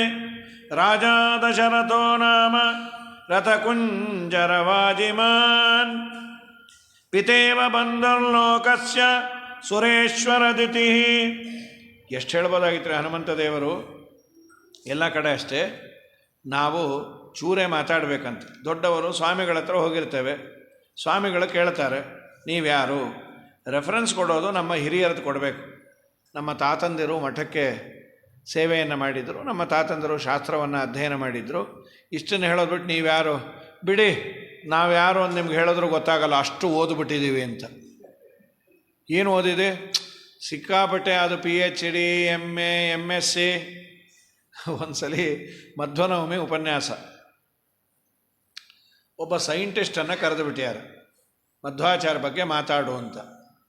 ಅವ್ರಿಗೆ ಏನೂ ಗೊತ್ತಿಲ್ಲ, ಸೈನ್ಸ್ ಬಗ್ಗೆ ತುಂಬ ವಿದ್ವಾಂಸರು. ಅವರನ್ನು ಎಬ್ಸಿದ್ರು. ಅವರೇನು ಮಾಡಿದ್ರು? ಮಧ್ವಾಚಾರ್ಯರ ಬಗ್ಗೆ ನನಗೆ ಪ್ರಾಮಾಣಿಕವಾಗಿ ಹೆಚ್ಚು ಗೊತ್ತಿಲ್ಲ, ಸ್ಟಿಲ್ ಗೊತ್ತಿದ್ರು ಏನೋ ಒಂದು 10 ಮಿನಿಟ್ಸ್ ಹೇಳ್ಬೋದು ಅಷ್ಟೇ. ಬಟ್ ಸೈನ್ಸ್ ಇದೆಯಲ್ಲ, ಸಿಕ್ಕಾಪಟ್ಟೆ ದೊಡ್ಡದದು, ಎಷ್ಟು ಹೇಳಿದ್ರೂ ಮುಗಿಯಲ್ಲ. ಅದನ್ನು ಕೇಳ್ತಾ ಕೂತವ್ರೊಬ್ಬರು ಸ್ವಾಮಿಗಳು. ಅವರು ಬಂದು ಮೈಸೂರಿನಲ್ಲಿ ದೇವೇಂದ್ರ ತೀರ್ಥರು ಅಂತ.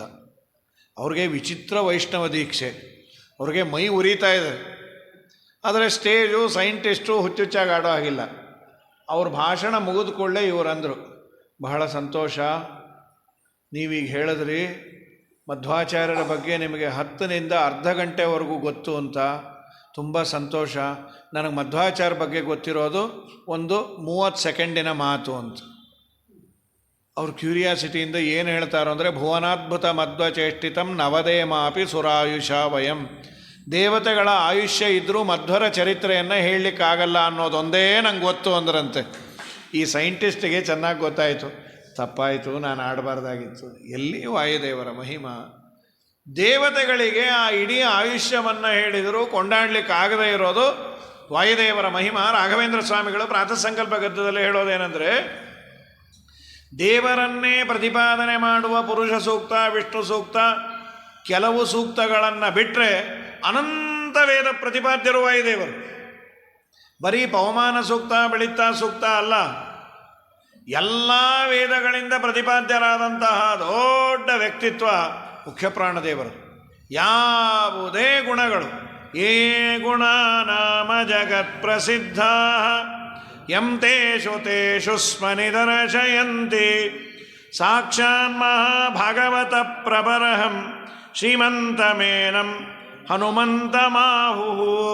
ನಮ್ಮ ನಿಮ್ಮೆಲ್ಲರ ಭಾಗ್ಯ ಏನು ಅಂದರೆ ಅದನ್ನೇ ರಾಜರಂದದ್ದು. ಯಾರು ವಾಯುದೇವರು ಮಧ್ವಾಚಾರ್ಯರು ಅಂದರೆ ಏನೋ ಪಾಜಕದಲ್ಲಿ ಹುಟ್ಟಿ ಬಂದಿದ್ದಾರೆ ಅನ್ಕೋಬೇಡ್ರಿ. ಇವರು ದೇವತೆಗಳ ಪ್ರೊಫೆಸರ್, ಸತ್ಯಲೋಕದ ಯೂನಿವರ್ಸಿಟಿ ಪ್ರೊಫೆಸರ್. ಪವಿತ್ರಂ ಪಾಜಕಂ ಕ್ಷೇತ್ರಂ ಕೋನ ಸೇವೇತ ಕೋವಿದ. ಯಾಕೆ ಪವಿತ್ರವಾದ ಕ್ಷೇತ್ರ ಪಾಜಕ, ಮಧ್ವರು ಅಲ್ಲಿ ಓಡಾಡಿದ ಜಾಗ. ಏನಂಥದ್ದು ನಿಮ್ಮ ಮಧ್ವಾಚಾರ್ಯರ ಹಿರಿಮೆ? ಅವರಂತಾರೆ, ಸತ್ಯಲೋಕೇಶ್ವರ ಪ್ರಾಣ ಯತ್ರ ಅವತರತೆ ಉತ್ಸುಕ ಅವಾತರದುತ್ಸುಕ. ಸತ್ಯಲೋಕೇಶ್ವರ ಪ್ರಾಣ, ಸತ್ಯಲೋಕದ ದೊರೆಯಾದ ಮುಖ್ಯ ಪ್ರಾಣ ದೇವರು ನಮ್ಮನ್ನು ಉದ್ಧಾರ ಮಾಡಲಿಕ್ಕೆ ಅವತಾರ ಮಾಡಿ ನಮಗೂ ಒಂದಿಷ್ಟು ಮಟೀರಿಯಲನ್ನು ಸರ್ವಮೂಲ ಗ್ರಂಥ ಅಂತ ಮಾಡಿಕೊಟ್ರಲ್ಲ. ಮಾಧ್ವಗ್ರಂಥಸ್ಯಾಭಿಸಂಧಿಂ ವಿದುರ್ದೇವ ನಮಾನವಾಹ. ವಾದಿರಾಜರಂತಾರೆ, ಇದು ಅರ್ಥ ಆಗೋದಲ್ಲ, ಅವರ ಅನುಗ್ರಹ ಇದ್ದರೆ ಅರ್ಥ ಆಗತ್ತೆ. ಅರ್ಥ ಆಯಿತು ಅನ್ಕೋಬೇಡ್ರಿ. ಅಂಥ ಗ್ರಂಥಗಳನ್ನು ರಚನೆ ಮಾಡಿದವರು. ಎಲ್ಲ ದೊಡ್ಡ ದೊಡ್ಡ ಕಾಲೇಜುಗಳಲ್ಲಿ ತುಂಬ ದೊಡ್ಡ ಯೂನಿವರ್ಸಿಟಿ ಪ್ರೊಫೆಸರ್ ಅಂದರೆ ಕಾಲೇಜಿಗೆ ವ್ಯಾಲ್ಯೂ ಜಾಸ್ತಿ. ಇದ್ದಕ್ಕಿದ್ದಾಗೆ 50,000 ರೂಪಾಯಿ ಡೊನೇಷನ್ ಜಾಸ್ತಿ ಮಾಡ್ತಾರೆ. ಯಾಕೆ ಅಂದರು, ನಮ್ಮ ಕಾಲೇಜಿನಲ್ಲಿ ಪ್ರತಿ ವರ್ಷ ಕೇಂಬ್ರಿಡ್ಜಿಂದ ಒಬ್ಬ ಪ್ರೊಫೆಸರ್ ಬಂದು 1 ಗಂಟೆ ಲೆಕ್ಚರ್ ಕೊಡ್ತಾರೆ. ಆ ದಿನಕ್ಕೆ ಈ ಸ್ಟೂಡೆಂಟ್ಸ್ ಎಲ್ಲ ಕಾಯ್ತಾ ಇರ್ತಾರೆ, 3,000 ಜನ. ಅವ್ರು ಏನು ಹೇಳ್ಬೋದು, ಅವ್ರು ಏನು ಹೇಳಿದ್ರು ಅನ್ನೋದೇ ಇವ್ರಿಗೆ ಅರ್ಥ ಆಗಲ್ಲ. ಅವ್ರ ಆ್ಯಕ್ಸೆಂಟ್ಸೇ ಬೇರೆ ಇರುತ್ತೆ, ಸ್ಪೀಡಾಗಿ ಏನೋ ಹೇಳೋಟೋಗ್ತಾರೆ. ಆಮೇಲೆ ಇವ್ರು ಅಂದರು, ಏನು ಅರ್ಥ ಆಯಿತು? ಅರ್ಥ ಆಗಲಿಲ್ಲ ಅನ್ನೋದು ಅರ್ಥ ಆಯಿತು ಅಂತ. ಇಲ್ಲ 50,000 ರೂಪಾಯಿ ಜಾಸ್ತಿ. ಸತ್ಯಲೋಕದ ಒಡೆಯರಾದ ರುದ್ರಾದಿ ದೇವತೆಗಳಿಗೆ ಟೀಚರ್. ಪ್ರಾಣ ಅಪಾನ ವ್ಯಾನ ಉದಾನ ಸಮಾನ ನೀನೆ ಆನಂದ ಭಾರತಿ ರಮಣ. ಆನಂದ ಭಾರತಿ ರಮಣ. ನೀನೇ ಶರ್ವಾದಿ ಗೀರ್ವಾಣಾದ್ಯರಿಗೆ, ಅಮರರಿಗೆ ಅಂತ ನಾವು ಪಾಠ, ಅದು ಬೇಡ ಅಂದರು ಪಲಿಮಾರ ಸ್ವಾಮಿಗಳು ಮತ್ತು ಬೇಜಾರ ಸ್ವಾಮಿಗಳ ಮುಂದೆ. ಅಮರರು ಯಾಕೆ, ಗೀರ್ವಾಣರು ಅಂತಿದೆಯಲ್ಲ. ಅಮರರಿಗೆ ಅಂದರೆ ಸ್ವಾಮಿ ಸಣ್ಣ ವಯಸ್ಸಲ್ಲಿ ಘಟ್ ಮಾಡಿದ್ದು, ಬೇಡ, ಅದನ್ನು ಡಿಲೀಟ್ ಮಾಡಿ. ನೀನೇ ಶರ್ವಾದಿ ಗೀರ್ವಾಣಾದ್ಯರಿಗೆ, ಆದಿಪದೇನ ಎಲ್ಲರೂ ಸಂಗ್ರಹ ಆದರು. ಜ್ಞಾನಧನ ಪಾನೀಪ ವರೇಣ್ಯ. ಜ್ಞಾನಧನ ಪಾಲಿಪ ವರೇಣ್ಯ. ನಾನು ನಿರತದಲ್ಲಿ ಏನೇನೆಸಗಿದೆ ಮಾನಸಾದಿ ಕರ್ಮ ನಿನಗೊಪ್ಪಿಸುವೆನು. ಪ್ರಾಣನಾಥ ಸಿರಿ ವಿಜಯ ವಿಠಲನ ಕಾಣಿಸಿಕೊಡುವುದು ಭಾನು ಪ್ರಕಾಶ. ಪವಮಾನ ಪವಮಾನ ಪವಮಾನ ಜಗದ ಪ್ರಾಣ. ಸಂಕರುಷಣ ಭವಭಯಾರಣ್ಯ ದಹನ ಪವನ. ನೀನೇ ಶರ್ವಾದಿ ಗೀರ್ವಾಣಾದ್ಯರಿಗೆ ಜ್ಞಾನಧನ ಪಾಲಿಪ ವರೇಣ್ಯ. ಸುಮಧ್ವಿಜಯಲ್ಲಿ 16 ಬಾರಿ ಅಂದ್ಯಾರ. ಗಿರೀಶ ಗುರು ಅಮರೇಂದ್ರ ಮುಖೈಶ್ಚಯಶ್ಚರಣ ರೇಣುರಧಾರಿ ಸುರಾಧಿಪೈ ಕ್ಷಿತಿಸುರಾಂಗ್ರಭಿವಂದನ ಪೂರ್ವಕಂ ಸವಿದದೇಧ್ಯಯನಂ ಚಲಮಾನುಷಃ. ಗಿರೀಶ ರುದ್ರದೇವರು, ಗುರು ಅಂದರೆ ಬೃಹಸ್ಪತ್ಯಾಚಾರ್ಯರು, ಅಮರೇಂದ್ರ ಇಂದ್ರದೇವರು, ಇವರೇ ಮೊದಲಾದವರು ಇವರ ಪಾಠವನ್ನು ಕೇಳೋರಂತೆ ಮಧ್ವಾಚಾರ್ಯರು. ಅಂಥ ಮಧ್ವರು ಭೂಮಿಗೆ ಇಳಿದು ಬಂದು ನಮಗೂ ಒಂದಿಷ್ಟು ಸರ್ವಮೂಲ ಗ್ರಂಥ ಮಾಡಿ ಕೊಟ್ಟಿದ್ದಾರೆ ಅಂದರೆ ನಿಜವಾಗಲೂ ನಾವೆಲ್ಲ ದೊಡ್ಡ ಭಾಗ್ಯವಂತರು. ಪ್ರಕೃತದಲ್ಲಿ ಹನುಮಂತ ದೇವರು ಇಷ್ಟಂದ್ರು, ದೂತೋಹಮಿತಿ ವಿಜ್ಞೇಯಂ. ಎಷ್ಟು ಹೇಳ್ಕೊಬೋದ್ರಿ? ನೀನು ಯಾರು ಅಂದರೆ ನಾನು ಸಾಗರವನ್ನು ದಾಟಿ ಬಂದ ವಾಯುದೇವರ ಅವತಾರ. ಏನು ತಿಳ್ಕೊಂಡಿದೆ? ನನ್ನ ಬಲ ಏನು, ನನ್ನ ತೋಳು ಬಲ ಏನು? ಏನೂ ಇಲ್ಲ. ನಾನು ರಾಮನ ದೂತ. ಮರ್ಯಾದೆಯಿಂದ ಸೀತೆಯನ್ನು ಕೊಟ್ಟು ಕಳಿಸ್ತೀಯಾ? ನೋಡು, ಅಹಂತು ಹನುಮಾನ್ ನಾಮ ಮಾರುತಸ್ಯ ಔರಸಸ್ಸುತಃ ಸೀತಾಯಾಸ್ತು ಕೃತೆ ತೀರ್ಣಂ ಶಚಯೋಜನಮಾಯತಂ ಪರದಾರಾನ್ ಮಹಾಪ್ರಾಜ್ಞಾನೋಪರೋದ್ಧುಂ ತಮರ್ಹಸಿ. ಒಂದು ವೇಳೆ ನೀನೇನಾದರೂ ಸೀತೆಯನ್ನು ಅಪಹಾರ ಮಾಡಿದರೆ, ಪರಸ್ತ್ರೀಯರನ್ನು ಅಪಹಾರ ಮಾಡೋದು, ಕಣ್ಣೆತ್ತಿ ನೋಡೋದು ತುಂಬ ದೊಡ್ಡ ಅಧರ್ಮ. ನೀನು ದಯಮಾಡಿ ನಿಮ್ಮ ಮನೇಲಿದ್ದರೆ ಕೊಟ್ಟು ಕಳಿಸು. ಇವನೇನು ಅನ್ನಬೇಕು? ನನ್ನಿಷ್ಟ ಅಂದ. ನಿನ್ನಿಷ್ಟಾಗಿಷ್ಟ ಅಲ್ಲ. ನರಾಮ ಬಾಣಧಾರಣೆ ಕ್ಷಮಾ ಸುರೇಶ್ವರ ಅಪಿ ವಿರಿಂಚ ಶರ್ವಪೂರ್ವಕ ಕಿಮುತ್ವಮುಲ್ಪಸಾರಕ. ರಾಮ ಏನಾದರೂ ಬಾಣವನ್ನು ಎತ್ತಿದ ಅಂದರೆ ಯಾರೂ ಅವನ ಮುಂದೆ ನಿಲ್ಲಿಕ್ಕಾಗಲ್ಲ. ಸರ್ವಾನ್ ಲೋಕಾನ್ ಸುಸಂವೃತ್ಯ ಸಭೂತಾನ್ ಸ ಚರಾಚರಾನ್ ಪುನರೇವ ತಥಾ ಸೃಷ್ಟುಂ ಶಕ್ತೋ ರಾಮೋ ಮಹಾಯಶಃ. ರಾಮನ ಬಗ್ಗೆ ಹೇಳ್ತೀನಿ ಕೇಳು. ಇಡೀ ಜಗತ್ತನ್ನೇ ನುಂಗಿ ಮತ್ತೆ ಅದೇ ರೀತಿಯಾಗಿ ಮಾಡಬಲ್ಲ ಮಹಾಸಮರ್ಥ. ನೀನು ಯಾವ ಚಿಲ್ಲರೆ? ಅವನು ಆಪರ್ಚುನಿಟಿ ನಿಂಗೆ ಕೊಟ್ಟಿರೋದು. ತನ್ನ ಹೆಂಡತಿಯನ್ನು ಕಾಪಾಡ್ಕೊಳ್ಳಿಕ್ಕೆ ಆಗಲ್ಲ ಅಂತಲ್ಲ. ನೋಡು, ರಾವಣ ಒಂದು ಮಾತು ಹೇಳ್ತಾನೆ, ರಾಮನಾಮ ಜಪ ಮಾಡುವ ನನಗೆ ಈ ಸಾಮರ್ಥ್ಯ ಇದೆ ಅಂದರೆ ಇನ್ನು ಅವನು ಸಾಮರ್ಥ್ಯ ಹೇಳೋ. ದಯಮಾಡಿ ಅವನನ್ನು ಬಿಟ್ಟುಬಿಡು, ನೀನೇನಾದರೂ ಸೀತಮ್ಮನನ್ನು ಕರೆದುಕೊಂಡು ಬಂದಿದ್ರೆ ಅಂತ ಏನು ಹೇಳಿದ್ರು ಅವನ ಅಯೋಗ್ಯ, ಕೇಳಲಿಲ್ಲ. ಇವತ್ತಿಗೆ ಇಲ್ಲಿಗೆ ನಿಲ್ಲಿಸಿರುವ ಸ್ವಲ್ಪ ನರಸಿಂಹದೇವರ ಬಗ್ಗೆನೂ ಹೇಳ್ತೀನಿ. ಅಂದರೆ ನಾಳೆ ಬೆಳಗ್ಗೆ ಹೇಳಬೇಕು. ಈಗ ಒಂದು ತೆಂಗಿನಕಾಯಿ ಒಡೆದ್ಬೇಡ. ನರಸಿಂಹದೇವರ ಅವತಾರಕ್ಕೆ ಬಂದಿದೆ, ಅದು ಸಾಯಂಕಾಲವೇ ಆದದ್ದರಿಂದ ಸೂರ್ಯಾಸ್ತ ಕಾಲಕ್ಕೆ ರುದ್ರದೇವರ ವಿಶೇಷ ಸನ್ನಿಧಾನ. ಒಂದು 15 ನಿಮಿಷ ನರಸಿಂಹದೇವರದು. ಬೆಳಗ್ಗೆ ಪುರಾಣಕ್ಕೂ ಬಂದಿರ್ತಾರೆ ಕೆಲವರು. ಬೆಳಗ್ಗೆ ನರಸಿಂಹದೇವರ ಅವತಾರ ಮಾಡೋದಕ್ಕಿಂತ ಸಾಯಂಕಾಲ, ದೇವರಿಗೆ ಬೆಳಗ್ಗೆ ಸಾಯಂಕಾಲ ಅಂತೇನಿಲ್ಲ, ಆದರೂ ನಮ್ಮಲ್ಲಿ ಪದ್ಧತಿ ನರಸಿಂಹ ಸಾಯಂಕಾಲ ಬಂದ ಅಂತ. ಹಾಗಾಗಿ ಒಂದು ತೆಂಗಿನಕಾಯಿ ತೆಗೆದುಕೊಂಡು ಬಂದರೆ ಒಳ್ಳೆಯದು. ಅಂದರೆ ನರಸಿಂಹದೇವರ ಅವತಾರ ಮಾಡ್ಬೋದಲ್ಲಮ್ಮ? ಮಾಡಿಬೇಡ, ಕಾಯಿ ತೊಗೊಂಬಂದು. ಯಾಕೆಂದರೆ ಸಾಯಂಕಾಲ ಈಗ ಸೂರ್ಯಾಸ್ತದ ಸಮಯ. ಹನುಮಂತ ದೇವರು ಅವನಿಗೆ, ರಾವಣನಿಗೆ ಇದನ್ನು ಕೊಟ್ಟಿದ್ದಾರೆ. ಸರ್ವಾನ್ ಲೋಕಾನ್ ಸುಸಂವೃತ್ಯ ಬ್ರಹ್ಮಾಸ್ವಯಂಭೂಶ್ಚತುರಾನನೋವ ರುದ್ರಸ್ತ್ರಿನೇತ್ರಸ್ತ್ರಿಪುರಾಂತಕೋವ ಇಂದ್ರೋ ಮಹೇಂದ್ರ ಸುರನಾಯಕೋವ ತ್ರಾತುಂ ನ ಶಕ್ತ ಇದು ರಾಮವದ್ಯಂ. ಯಾರೇ ಎದುರಿಗೆ ಬಂದರೂ ರಾಮನನ್ನು ಏನೂ ಮಾಡಲಿಕ್ಕಾಗಲ್ಲ. ಆವನ ಪಕ್ಷ ಬಲಕ್ಕೆದುರಿಲ್ಲ ಕೇಳಾವನ ಕುಕ್ಷಿಯೊಳಕ್ಕು ಜಗತ್ರಯ ಅವನು ರಕ್ಷಿಪ ಶಿಕ್ಷಿಪನೋ ಮತ್ತಾವನು ಪಾವನನೋ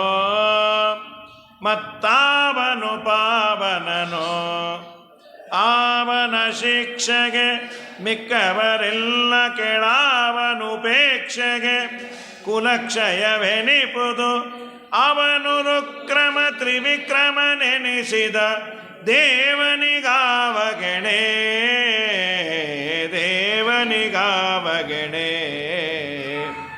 ನಾರಾಯಣನ ನೆನೆ ಮನವೇ ನಾರಾಯಣನ ನೆನೆ. ನಾರಾಯಣನ ಮನ್ನಿಸು ವರ್ಣಿಸು ಆರಾಧನೆಗಳ ಮಾಡುತ್ತ ಪಾಡುತ್ತ ನೀರಾಜನದಿಂದರ್ಚಿಸು ಮೆಚ್ಚಿಸು. ಯಾರನ್ನ ಅಲ್ಲೇ ಹೊಡೀರಿ, ಮತ್ತಿದು ಹೊಡೆದೋದ್ರೆ ಕಷ್ಟ. ಪಾರಾಯಣ ಪ್ರಿಯನ ವೇದ ಪಾರಾಯಣ ಪ್ರಿಯನ ನಾರಾಯಣನ ನೆನೆ. ನರಸಿಂಹಾವತಾರ ಟೈಮ್ಗೆ ಎಲ್ಲಿ ಹೊಡಿತೀರೋ, ನೆಲ ಹಾಳಾಗದೆ ಇರೋ ಥರ ನಿಮಗೆ ಬಿಟ್ಟದ್ದು. ಸಾಮಾನ್ಯ ಅದೇನು ಗೊತ್ತಾ ಉದ್ದೇಶ? ನರಸಿಂಹದೇವರು ಬಂದಾಗ 5 ಸೇರು ನೈವೇದ್ಯ ಆಗಬೇಕಂತ. ಒಂದು ಕಾಯಿ ಈಕ್ವಲ್ಸ್ 5 ಸೇರು. ನನಗೆ ಹೇಳಿದರು ಸೋದೆ ಮಠದಲ್ಲಿ ಈ ಥರ ದೇವರುಗಳು ತುಂಬ ಇದ್ದಾರೆ, ಅದಕ್ಕೆ ತುಂಬ ಕಾಯಿ ಹೊಡೆಯೋದು ಅಲ್ಲೇ ಅಂತ. ಪಟ್ಟದ ದೇವರಿಗೆ ಒಂದೊಂದು ದೇವರಿಗೆ ಇಷ್ಟು ಸೇರು ಅಂತೇನೋ ಇದೆಯಂತ. ಹಾಂ ಹೌದು ಸರಿ. ಹಾಂ ಹಾಂ ಹಾಗೇನೋ. ಅದಕ್ಕೆ ನರಸಿಂಹದೇವರು ಬಂದಾಗ ಕಾಯಿ ಹೊಡೆಯೋದೇನೆಂದರೆ ಕಂಬದಿಂದ ನರಸಿಂಹದೇವರು ಕಾಯಿಂದ ಬಂದರು ಅಂತಲ್ಲ, ನರಸಿಂಹದೇವರು ಬಂದ ಕೂಡಲೇ 5 ಸೇರು ನೈವೇದ್ಯ ಆಗಬೇಕಂತ. 8 ಸೇರು. ಈ 5 ಸೇರು ಎಲ್ಲಿ ಮಾಡೋದು ತಿನ್ನೋರು ಇರಬೇಕಲ್ಲ, ಅದಕ್ಕೆ ಒಂದು ಕಾಯಿ ಹೊಡೆದು ನಮ್ಮಪ್ಪ ಅದನ್ನೇ 5 ಸೇರು ಅಂತ ಸೇರಿಸ್ಕೊ ಅನ್ನೋದು ಇದು ಪ್ರಧಾನ ಉದ್ದೇಶ. ಇನ್ನೂ ಒಂದು 2 ನಿಮಿಷ ನರಸಿಂಹದೇವರ ಬಗ್ಗೆ ಹೇಳ್ತಾ, ಬೆಳಗ್ಗೆ ಸಪ್ತಮ ಸ್ಕಂದದ ಪ್ರವಚನವನ್ನು ನೀವೆಲ್ಲ ಆಲಿಸ್ತಾ ಇದ್ದೀರಿ. ಹನುಮಂತ ದೇವರು ಎಲ್ಲ ಇದೆ, ಘಂಟೆ ಝಾಂಟೆ ಎಲ್ಲವೂ ಇದೆ. ನರಸಿಂಹದೇವರು ಒಂದು ಬರೋದು ಬಾಕಿ. ಹಾಗಾಗಿ ನರಸಿಂಹದೇವರು ವಿಶೇಷವಾಗಿ ಆ ಹಿರಣ್ಯಕಶ್ಯಪು ಪ್ರಹ್ಲಾದನನ್ನು ಹಿಂಸೆ ಮಾಡಿ ಕೇಳ್ತಾನೆ, ಯಾರು ನಿನಗೆ ಬಲ? ನ ಕೇವಲಂ ಮೇ ಭವತಶ್ಚ ರಾಜನ್ ಸವೈ ಬಲಿಂ ಬಲಿನಾಂ ಚ ಪರೇಶಾಂ ಪರಾವರೇ ಮೇ ಸ್ಥಿರಜಂಗಮಾಯೇ ಬ್ರಹ್ಮಾದಯೋ ಏನ ವಶಂ ಪ್ರಣೀತಾ. ನನಗೆ ಮಾತ್ರ ಬಲ ಅಲ್ಲ, ನಿನಗೂ ಅವನೇ ಬಲ, ನನಗೆ ನಿನಗೆ ಅಲ್ಲ, ಬ್ರಹ್ಮಾದಿಗಳಿಗೆ ಅವನೇ ಬಲ. ಪಾಪಿ ತುಂಬ ಜಾಸ್ತಿ ಮಾತಾಡ್ತಾ ಇದೆ, ನನಗೆ ನನ್ನ ತೋಳು ಬಲ ಇದೆ, ನಿನ್ನ ತಲೆ ಇದೆ ಅಂದ. ಸರ್ವಥಾ ಇಲ್ಲ. ಹಾಗಾದರೆ ಸೋಹಂ ವಿಕತ್ತಮಾನಸ್ಯ ಶಿರಕ್ಕಾಯಾಧರಾಮಿತೆ, ಹುಚ್ಚುಚ್ಚಾಗಿ ಮಾತಾಡುವ ನಿನ್ನ ತಲೆಯನ್ನು ನಾನು ಕಡಿತೇನೆ. ನಿನ್ನ ದೇವರು ಎಲ್ಲಿದ್ದಾನೆ? ಅವರಂದ್ರು ಎಲ್ಲಿಲ್ಲ, ಎಲ್ಲ ಕಡೆ ಇದ್ದಾನೆ. ಎಲ್ಲ ಕಡೆ ಇರೋದಾದರೆ ನಿನ್ನ ತಲೆಯನ್ನು ನಾನು ಕಡಿತೇನೆ, ಅವನ ರಕ್ಷಣೆ ಮಾಡಿಕೊಳ್ಳಿ. ಯಸ್ತ್ವಯಾಮಂದ ಭಾಗ್ಯೋಕ್ತೋ ಮದನ್ಯೋ ಜಗದೀಶ್ವರ ಕ್ವಾಸೌ, ಎಲ್ಲಿದ್ದಾನವನು? ಸರ್ವತ್ರ, ಎಲ್ಲ ಕಡೆ ಇದ್ದಾನೆ. ಯದಿ ಸಹ ಸರ್ವತ್ರ ಕಸ್ಮಾ ಸ್ತಂಭೇನ ದೃಶ್ಯತೆ, ಈ ಕಂಬದಲ್ಲಿ ಯಾಕೆ ಕಾಣಲ್ಲ? ಪ್ರಹ್ಲಾದರಾಜರಂದ್ರಂತೆ ಸ್ತಂಭೇನ ದೃಶ್ಯತೆ, ಸ್ತಂಭೆ ನ ದೃಶ್ಯತೆ, ಸ್ತಂಭೇನ ದೃಶ್ಯತೆ. ನೋಡೋ ಕಣ್ಣು ಬೇಕು, ದೇವರೆಲ್ಲಿಲ್ಲ. ಹಾಗಾದರೆ ನಾನು ಸುಮ್ಮನೆ ಬಿಡೋದಿಲ್ಲ ಅಂಥೇಳಿ ಕಂಬಕ್ಕೆ ಜೋರಾಗಿ ಗುದ್ದಿದಾಗ ಶಬ್ದ ಆಗಿದೆ. ಸತ್ಯಂ ವೇದಾತುಂ ನಿಜ ಪ್ರತ್ಯಭಾಷಿತಂ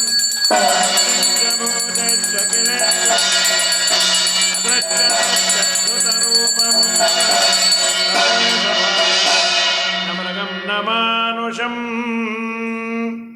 ಸ್ವಾಮಿ ಆ ಕಾಯಿ ನೈವೇದ್ಯ ಆಯ್ತಾಡನ್ನ ಭಾರತೀ ರಮಣ ಆಯ್ತು. ಚೋರ್ ಗೋವಿಂದ. ಭಾರತೀ ರಮಣ ಮುಖ್ಯ ಪ್ರಾಣಾಂತರ್ಗತ ಶ್ರೀ ಲಕ್ಷ್ಮೀ ನರಸಿಂಹ ಪ್ರಿಯತಾಂ ಪ್ರಿಯತೋ ವರದೋ ಭವತು.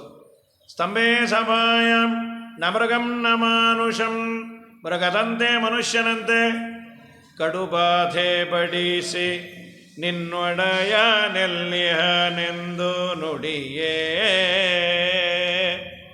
ಎಂದು ನುಡಿಯೇ ಕಂಬವ ತೋರಿ ಜಡಿಯೇ ಸಿಡಿಲಿನಂದದಿ ಗುಡುಗುಡಿಸಿ ಕಂಗಡಿಗಳು ಗುಳಿತ ಕೆಡಹಿ ಅಸುರನ ಪಡೆದ ವರವನು ಒಡನೆ ಭಂಗಿಸಿ ದೃಢ ಭಕುತನಂಗಡನೆ ಬುಡುಹಿದಿ ವರದ ಕಂಚಿ ವರದ ವರದಾನಿ ಪೊರೆ ಎಂದು ಮೊರೆಯಿಡಲಾಕ್ಷಣ ಬಂದು ನೆರವಿ ಅಭೀಷ್ಟಮಗರವಿ ನಿರುತ ನಿನ್ನಯ ಚರಣ ಶರಣರ ಪೊರೆವ ಕಾರ್ಯಧುರಂದರ ವರದ. ಸ್ತಂಭದಿಂದ ನರಸಿಂಹದೇವರು ಸತ್ಯಂ ವೇದಾತಂ ನಿಜ ಭೃತ್ಯಭಾಷಿತಂ, ನಿಜ ಭೃತ್ಯರು ಪ್ರಹ್ಲಾದರಾಜರು ನನ್ನ ದೇವ ಇಲ್ಲದ ಎಡೆಗಳಿಲ್ಲ ಅಂತ ಅಂದ್ರಲ್ಲ, ವಿಶ್ವಾಸಕ್ಕೆ ಕಂಬದಿಂದ ಬಂದ. ನಿಜ ಭೃತ್ಯ ಭಾಷಿತಂ ಸತ್ಯಧರ್ಮತೀರ್ಥರು ಬರೀತಾರೆ. ನಿಜ ಭೃತ್ಯರು ಬ್ರಹ್ಮದೇವರು ಹೇಳಿದ್ದು, ನಾನೇ ಬಂದು ಅಂದರೆ ನಿನ್ನನ್ನು ನನ್ನಿಂದ ಸೃಷ್ಟವಾದ ಪ್ರಾಣಿಯಿಂದ ಮರಣ ನಿನಗಿಲ್ಲ ಅಂತ ಆ ಮಾತು ಸತ್ಯ ಮಾಡಲಿಕ್ಕೆ ದೇವರೇ ಬಂದಂತೆ. ನಿಜ ಭೃತ್ಯರು ಬ್ರಹ್ಮದೇವರ ಮಾತು ಸುಳ್ಳಾಗಬಾರ್ದು. ನಿಜ ಭೃತ್ಯರು ಅಂದರೆ ಜೈ ವಿಜಯರು, ಅವ್ರಿಗೂ ಮಾತು ಕೊಟ್ಟಿದ್ದ, ನಾನೇ ಬಂದು ನಿನ್ನನ್ನು ಕೊಲ್ತೇನೆ, ಅದಕ್ಕೆ ದೇವರೇ ಬಂದ. ಇನ್ನೊಂದು ಬ್ಯೂಟಿಫುಲ್ಲಾದ ಮಾತಾಡ್ತಾರೆ. ನಿಜ ಭೃತ್ಯರು ಅಂದರೆ ಪ್ರಹ್ಲಾದರಾಜರು, ಅವರು ಅಭಾಷಿತಂ, ಅವ್ರು ಮಾತಾಡಿಲ್ಲಂತ. ಏನಂತ? ದೇವರೇ ನಮ್ಮಪ್ಪ ನಾನು ಕೊಂದು ಬಿಡ್ತಾನೆ, ನೀ ಬಾ ಅಂತ ಕಡೆವರೆಗೂ ಅಲ್ಲೇ ಇಲ್ಲ ಅಂತ. ನೀ ಬಂದೇ ಬರ್ತಿ, ಉಳಿಸ್ತಿ ಅಂತ. ಅದನ್ನು ನೋಡಿ ಮಾತಾಡದೇ ಇದ್ದದ್ದಕ್ಕೆ ದೇವರು ಬಂದಂತ. ನಿಜಭೃತ್ಯರು ಅಂದರೆ ನಾರದರಂದರು, ಈ ಮಗು ಸಾಯಲ್ಲ, ಆ ಮಾತು ಸತ್ಯ ಮಾಡಲಿಕ್ಕೆ ಭಗವಂತ ಬಂದ. ನಿಜಭೃತ್ಯ ಭಾಷಿತಂ ಸತ್ಯಂ ವಿಧಾತುಂ ನಿಜಭೃತ್ಯ ಭಾಷಿತಂ. ನಿಜಭೃತ್ಯರು ಅಂದರೆ ತನ್ನ ಎಲ್ಲ ಭೃತ್ಯರಿಗೆ ದೇವರು ಒಂದು ಮಾತು ಕೊಟ್ಟ. ಯದಾ ಯದಾ ಹಿ ಧರ್ಮಸ್ಯ ಗ್ಲಾನಿರ್ಭವತಿ ಭಾರತ ಅಭ್ಯುತ್ಥಾನಮಧರ್ಮಸ್ಯ ತದಾತ್ಮಾನಂ ಸೃಜಾಮ್ಯಹಂ ಅಂತ. ಆ ಮಾತು ಸತ್ಯ ಮಾಡಲಿಕ್ಕಾಗಿ ದೇವರು ಬಂದ. ನಮೇ ಭಕ್ತ ಪ್ರಣಶ್ಯತಿ. ಇನ್ನು ಮುಂದೆ ಬರುವಂತಹ ಮಹಾಮಹಾಜ್ಞಾನಿಗಳು ದೇವರಿಗೆ ನಮ್ಮ ನಿಮ್ಮಂತೆ ದೇಹ ಅಲ್ಲ, ಜ್ಞಾನಾನಂದಾತ್ಮಕವಾದದ್ದು, ಅಪ್ಪ ಅಮ್ಮನ ಅನಿವಾರ್ಯತೆ ಇಲ್ಲ ಅಂತ ಅಂತಾರಲ್ಲ, ಅದಕ್ಕೊಂದು ರೂಪ ಬೇಕು ಅಂತ ಕಂಬದಿಂದ ಬಂದ. ರಾಜರಂತಾರೆ ಅದನ್ನು, ದಂಭೋಲಿ ತಿಕ್ತನಕ ಸಂಭೇದಿತೇಂದ್ರ ರಿಪು ಕುಂಭೇಂದ್ರ ಪಾಹಿ ಕೃಪಯಾ ಸ್ತಂಭಾರ್ಭಕ ಸಹನ ಡಿಂಬಾಯ ದತ್ತವರ ಗಂಭೀರನಾದರೇ ಅಂಬೋಧಿ ಜನುಧರಣಂಬೋಜ ಭೂಪವನ ಕುಂಭೇನ ಶೇಷ ಖಗರಾಟ್ ಕುಂಭೇಂದ್ರ ಕೃತ್ತಿಧರ ಜಂಭಾರಿ ಷಣ್ಮುಖ ಮುಖಾಂಬೋರೋಹಾಭಿನುತಮಾಂ. ಹೇ ಸ್ತಂಭಾರ್ಭಕ, ಸ್ತಂಭದ ಮಗುವೇ, ನರಸಿಂಹದೇವರಿಗೆ ವಾದಿರಾಜರು ಸಂಬೋಧನೆ ಮಾಡೋದು. ಕಂಬದ ಮಗುವೇ, ನೀನು ನಿನ್ನನ್ನು ಬೈದರೆ ಸುಮ್ಮನಿದ್ದೆ, ಆ ಮಗುವನ್ನು ಬೈದರೆ ಓಡ್ ಬಂದ್ಯಾ? ಇಲ್ಲ ಸಾರ್, ಆ ಮಗು ಚೆನ್ನಾಗಿ ಸ್ತೋತ್ರ ಮಾಡ್ತು ಅದಕ್ಕೆ ಬಂದ. ಎಲ್ಲಿ ನಿನ್ನ ಸ್ತೋತ್ರ ಯಾರು ಮಾಡ್ತಾರೆ? ಅಂಬೋಧಿಜ ಜಗದಂಬೆ ಲಕ್ಷ್ಮೀದೇವಿ, ಅವಳನ್ನು ಅನುಸರಿಸಿ ಅಂಬೋಜಭೂ ಕಮಲದಲ್ಲಿ ಹುಟ್ಟಿದ ಬ್ರಹ್ಮದೇವರು, ಪವನ ವಾಯುದೇವರು, ಕುಂಭೀನ ಶೇಷ ಹಾವುಗಳಿಗೆ ಒಡೆಯರಾದ ಶೇಷದೇವರು, ಖಗರಾಟ್ ಗರುಡದೇವರು, ಕುಂಭೀಂದ್ರ ಕೃತ್ತಿಧರ ಗಜಚರ್ಮಾಂಬರಧಾರಿಯಾದ ರುದ್ರದೇವರು, ಜಂಭಾರಿ ಇಂದ್ರದೇವರು, ಷಣ್ಮುಖ ಆರು ಮುಖದಿಂದ ಷಣ್ಮುಖ ಇವರೇ ಮುಖ ಮೊದಲಾದವರು ಮಾಡುವ ಸ್ತೋತ್ರ ಎಲ್ಲಿ? ಪ್ರಹ್ಲಾದನ ಸ್ತೋತ್ರ ಎಲ್ಲಿ? ನಮ್ಮಪ್ಪ ನೀನು ಕರುಣೆಯಿಂದ ಬಂದದ್ದು ನರಸಿಂಹನಾಗಿ ಪ್ರಕಟ ಆದ ಇದೇ ಸಮಯ, ಸೂರ್ಯಾಸ್ತದ ಸಮಯ. ದರ ದರ ಅವನನ್ನು ಎಳೆದುಕೊಂಡು ಹೋಗಿ ದ್ವಾರದಲ್ಲಿ ಕೂತ. ಒಳಗೂ ಅಲ್ಲ, ಹೊರಗೂ ಅಲ್ಲ, ಮೇಲೂ ಅಲ್ಲ, ಕೆಳಗೂ ಅಲ್ಲ, ಆಯುಧವೂ ಅಲ್ಲ, ಆಯುಧವೂ ಹೌದು. ತನ್ನ ಉಗುರಿನಿಂದ ದೇವರು ತನ್ನ ತೊಡೆ ಮೇಲೆ ಹಾಕ್ಕೊಂಡ. ಇವನೊಂದು ಭಾಗ್ಯ ರೀ, ದೇವರ ಸ್ಮರಣೆ ಮಾಡ್ತಾ ಪ್ರಾಣ ಬಿಡಬೇಕು. ದೇವರು ತೊಡೆ ಮೇಲೆ ಕೃಷ್ಣಾರ್ಪಣ ಆದ. ತೊಡೆ ಮೇಲೆ ಹಾಕ್ಕೊಂಡ ನಮ್ಮ ಸ್ವಾಮಿ ಅವನ ಹೊಟ್ಟೆಯನ್ನು ಸೀಳಿಬಿಟ್ಟು. ದಾಸರಂದರು ಕೊಂದಿದ್ದ. No no no no no ಪ್ರಹ್ಲಾದನಂತ ಮುತ್ತು ರತ್ನ ಇನ್ನೂ ಎಷ್ಟಿದೆಯೋ ಅಂತ ಹುಡುಕೋದು. ನನ್ನ ದಾನವನ ಕೊಂದದ್ದಲ್ಲ ಕಾಣಿರೋ ನಮ್ಮ ತೊರವೆಯ ನಾರಸಿಂಹ ಅಂತ ಪುರಂದರದಾಸರಂತಾರೆ. ಸಂಹಾರವನ್ನು ಮಾಡಿ ಇವನು ಸ್ವಲ್ಪ ಹೊತ್ತು ಯುದ್ಧ ಮಾಡಿದ. ದೇವರು ಎಳೆದುಕೊಂಡು ಹೋಗಿ ಅವನನ್ನು ಸಂಹಾರ ಮಾಡಿ ಆಟಾಟೋಪವನ್ನು ತೋರಿಸಿ ಆ ನರಸಿಂಹ ರೂಪದಿಂದ ಬ್ರಹ್ಮದೇವರು ಬಂದರು. ನಮಸ್ಕಾರ ಮಾಡಿ ಸ್ತೋತ್ರ ಮಾಡಿ ಹೊಟ್ಟೋದು. ನಿನ್ನಿಂದಲೇ ಸೃಷ್ಟಿ ಸ್ಥಿತಿ ಲಯ ಎಲ್ಲ ಆಗುತ್ತೆ. ರುದ್ರದೇವರು ಬಂದ್ಯಾರು, ಸ್ವಲ್ಪ ಸಲಿಗೆ. ತಾತ ಅಲ್ಲ, ಕೋಪಕಾಲೋ ಯುಗಾಂತಸ್ಥೆ. ಯಾಕೆ ತಾತ ಇಷ್ಟು ಕೋಪ? ಏನು ಪ್ರಳಯ ಅಲ್ಲ ಅಂದ. ಅಮ್ಮೋ ನಮ್ಮ ತಾತ ನಾರ್ಮಲ್ ಆಗಿಲ್ಲ, ಬೇಡಪ್ಪೋ. ಏನಾ ಗುಟ್ಟರು ಕೇಳಿ ಓಡಿಬಿಟ್ರು, ಬೇಡ ಬೇಡ. ಹೀಗೆ ಯಾವ ದೇವತೆಗಳು ಬಂದರೂ ಕೋಪ ಕಮ್ಮಿ ಆಗಿಲ್ಲ. ಕಡೆಗೆ ಪ್ರಹ್ಲಾದನ ಮುಂಚೆ ಲಕ್ಷ್ಮೀದೇವಿಗಂದರು, ಅಮ್ಮ ನಿಮ್ಮ ಯಜಮಾನ್ರಿಗೆ ತುಂಬ ಕೋಪ ಬಂದಿದೆ, ನೀನೇ ಟ್ರೈ ಮಾಡ್ಬೋದಲ್ಲ. ಕೆಲವ್ರು ಎಂಥ ಕೋಪ ಬಂದರೂ ಮನೆಯವ್ರು ಬಂದರೆ ತಣ್ಣಗಾಗ್ಬಿಡ್ತಾರೆ.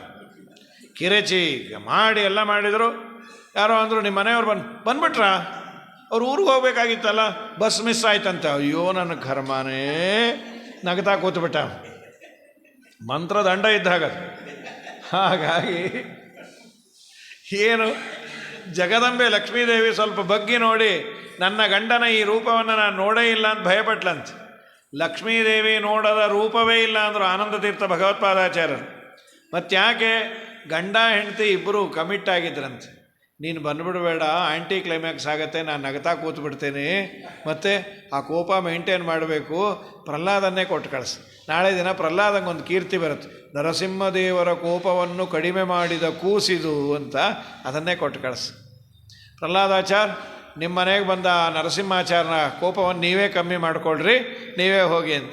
5 ವರ್ಷದ ಕೂಸು ನರಸಿಂಹದೇವರ ಪಾದಕ್ಕೆ ಎರಗಿ ದೇವರೇ 2 ಭುಜಗಳನ್ನು ಹಿಡಿದು ಎಬ್ಬಿಸಿ ತಲೆ ಮೇಲೆ ಕೈ ಇಟ್ಟ 440 ವೋಲ್ಟ್ಸ್ ಹೊಡೆದಾಗಿದೆ. ಕೈ ಮುಗಿದು ನಿಂತು ಸ್ತೋತ್ರ ಶುರು ಮಾಡ್ಯಾರೆ. ಆ ಸ್ತೋತ್ರವನ್ನು ಯಾವಾಗ ಶುರು ಮಾಡಿದ್ರು, ನಾಳೆ ಬೆಳಗ್ಗೆ ಶುರು ಮಾಡ್ತೀನಿ ಅಂತಾರೆ. ಹರಯೇ ನಮಃ. ಶ್ರೀಕೃಷ್ಣಾರ್ಪಣಮಸ್ತು.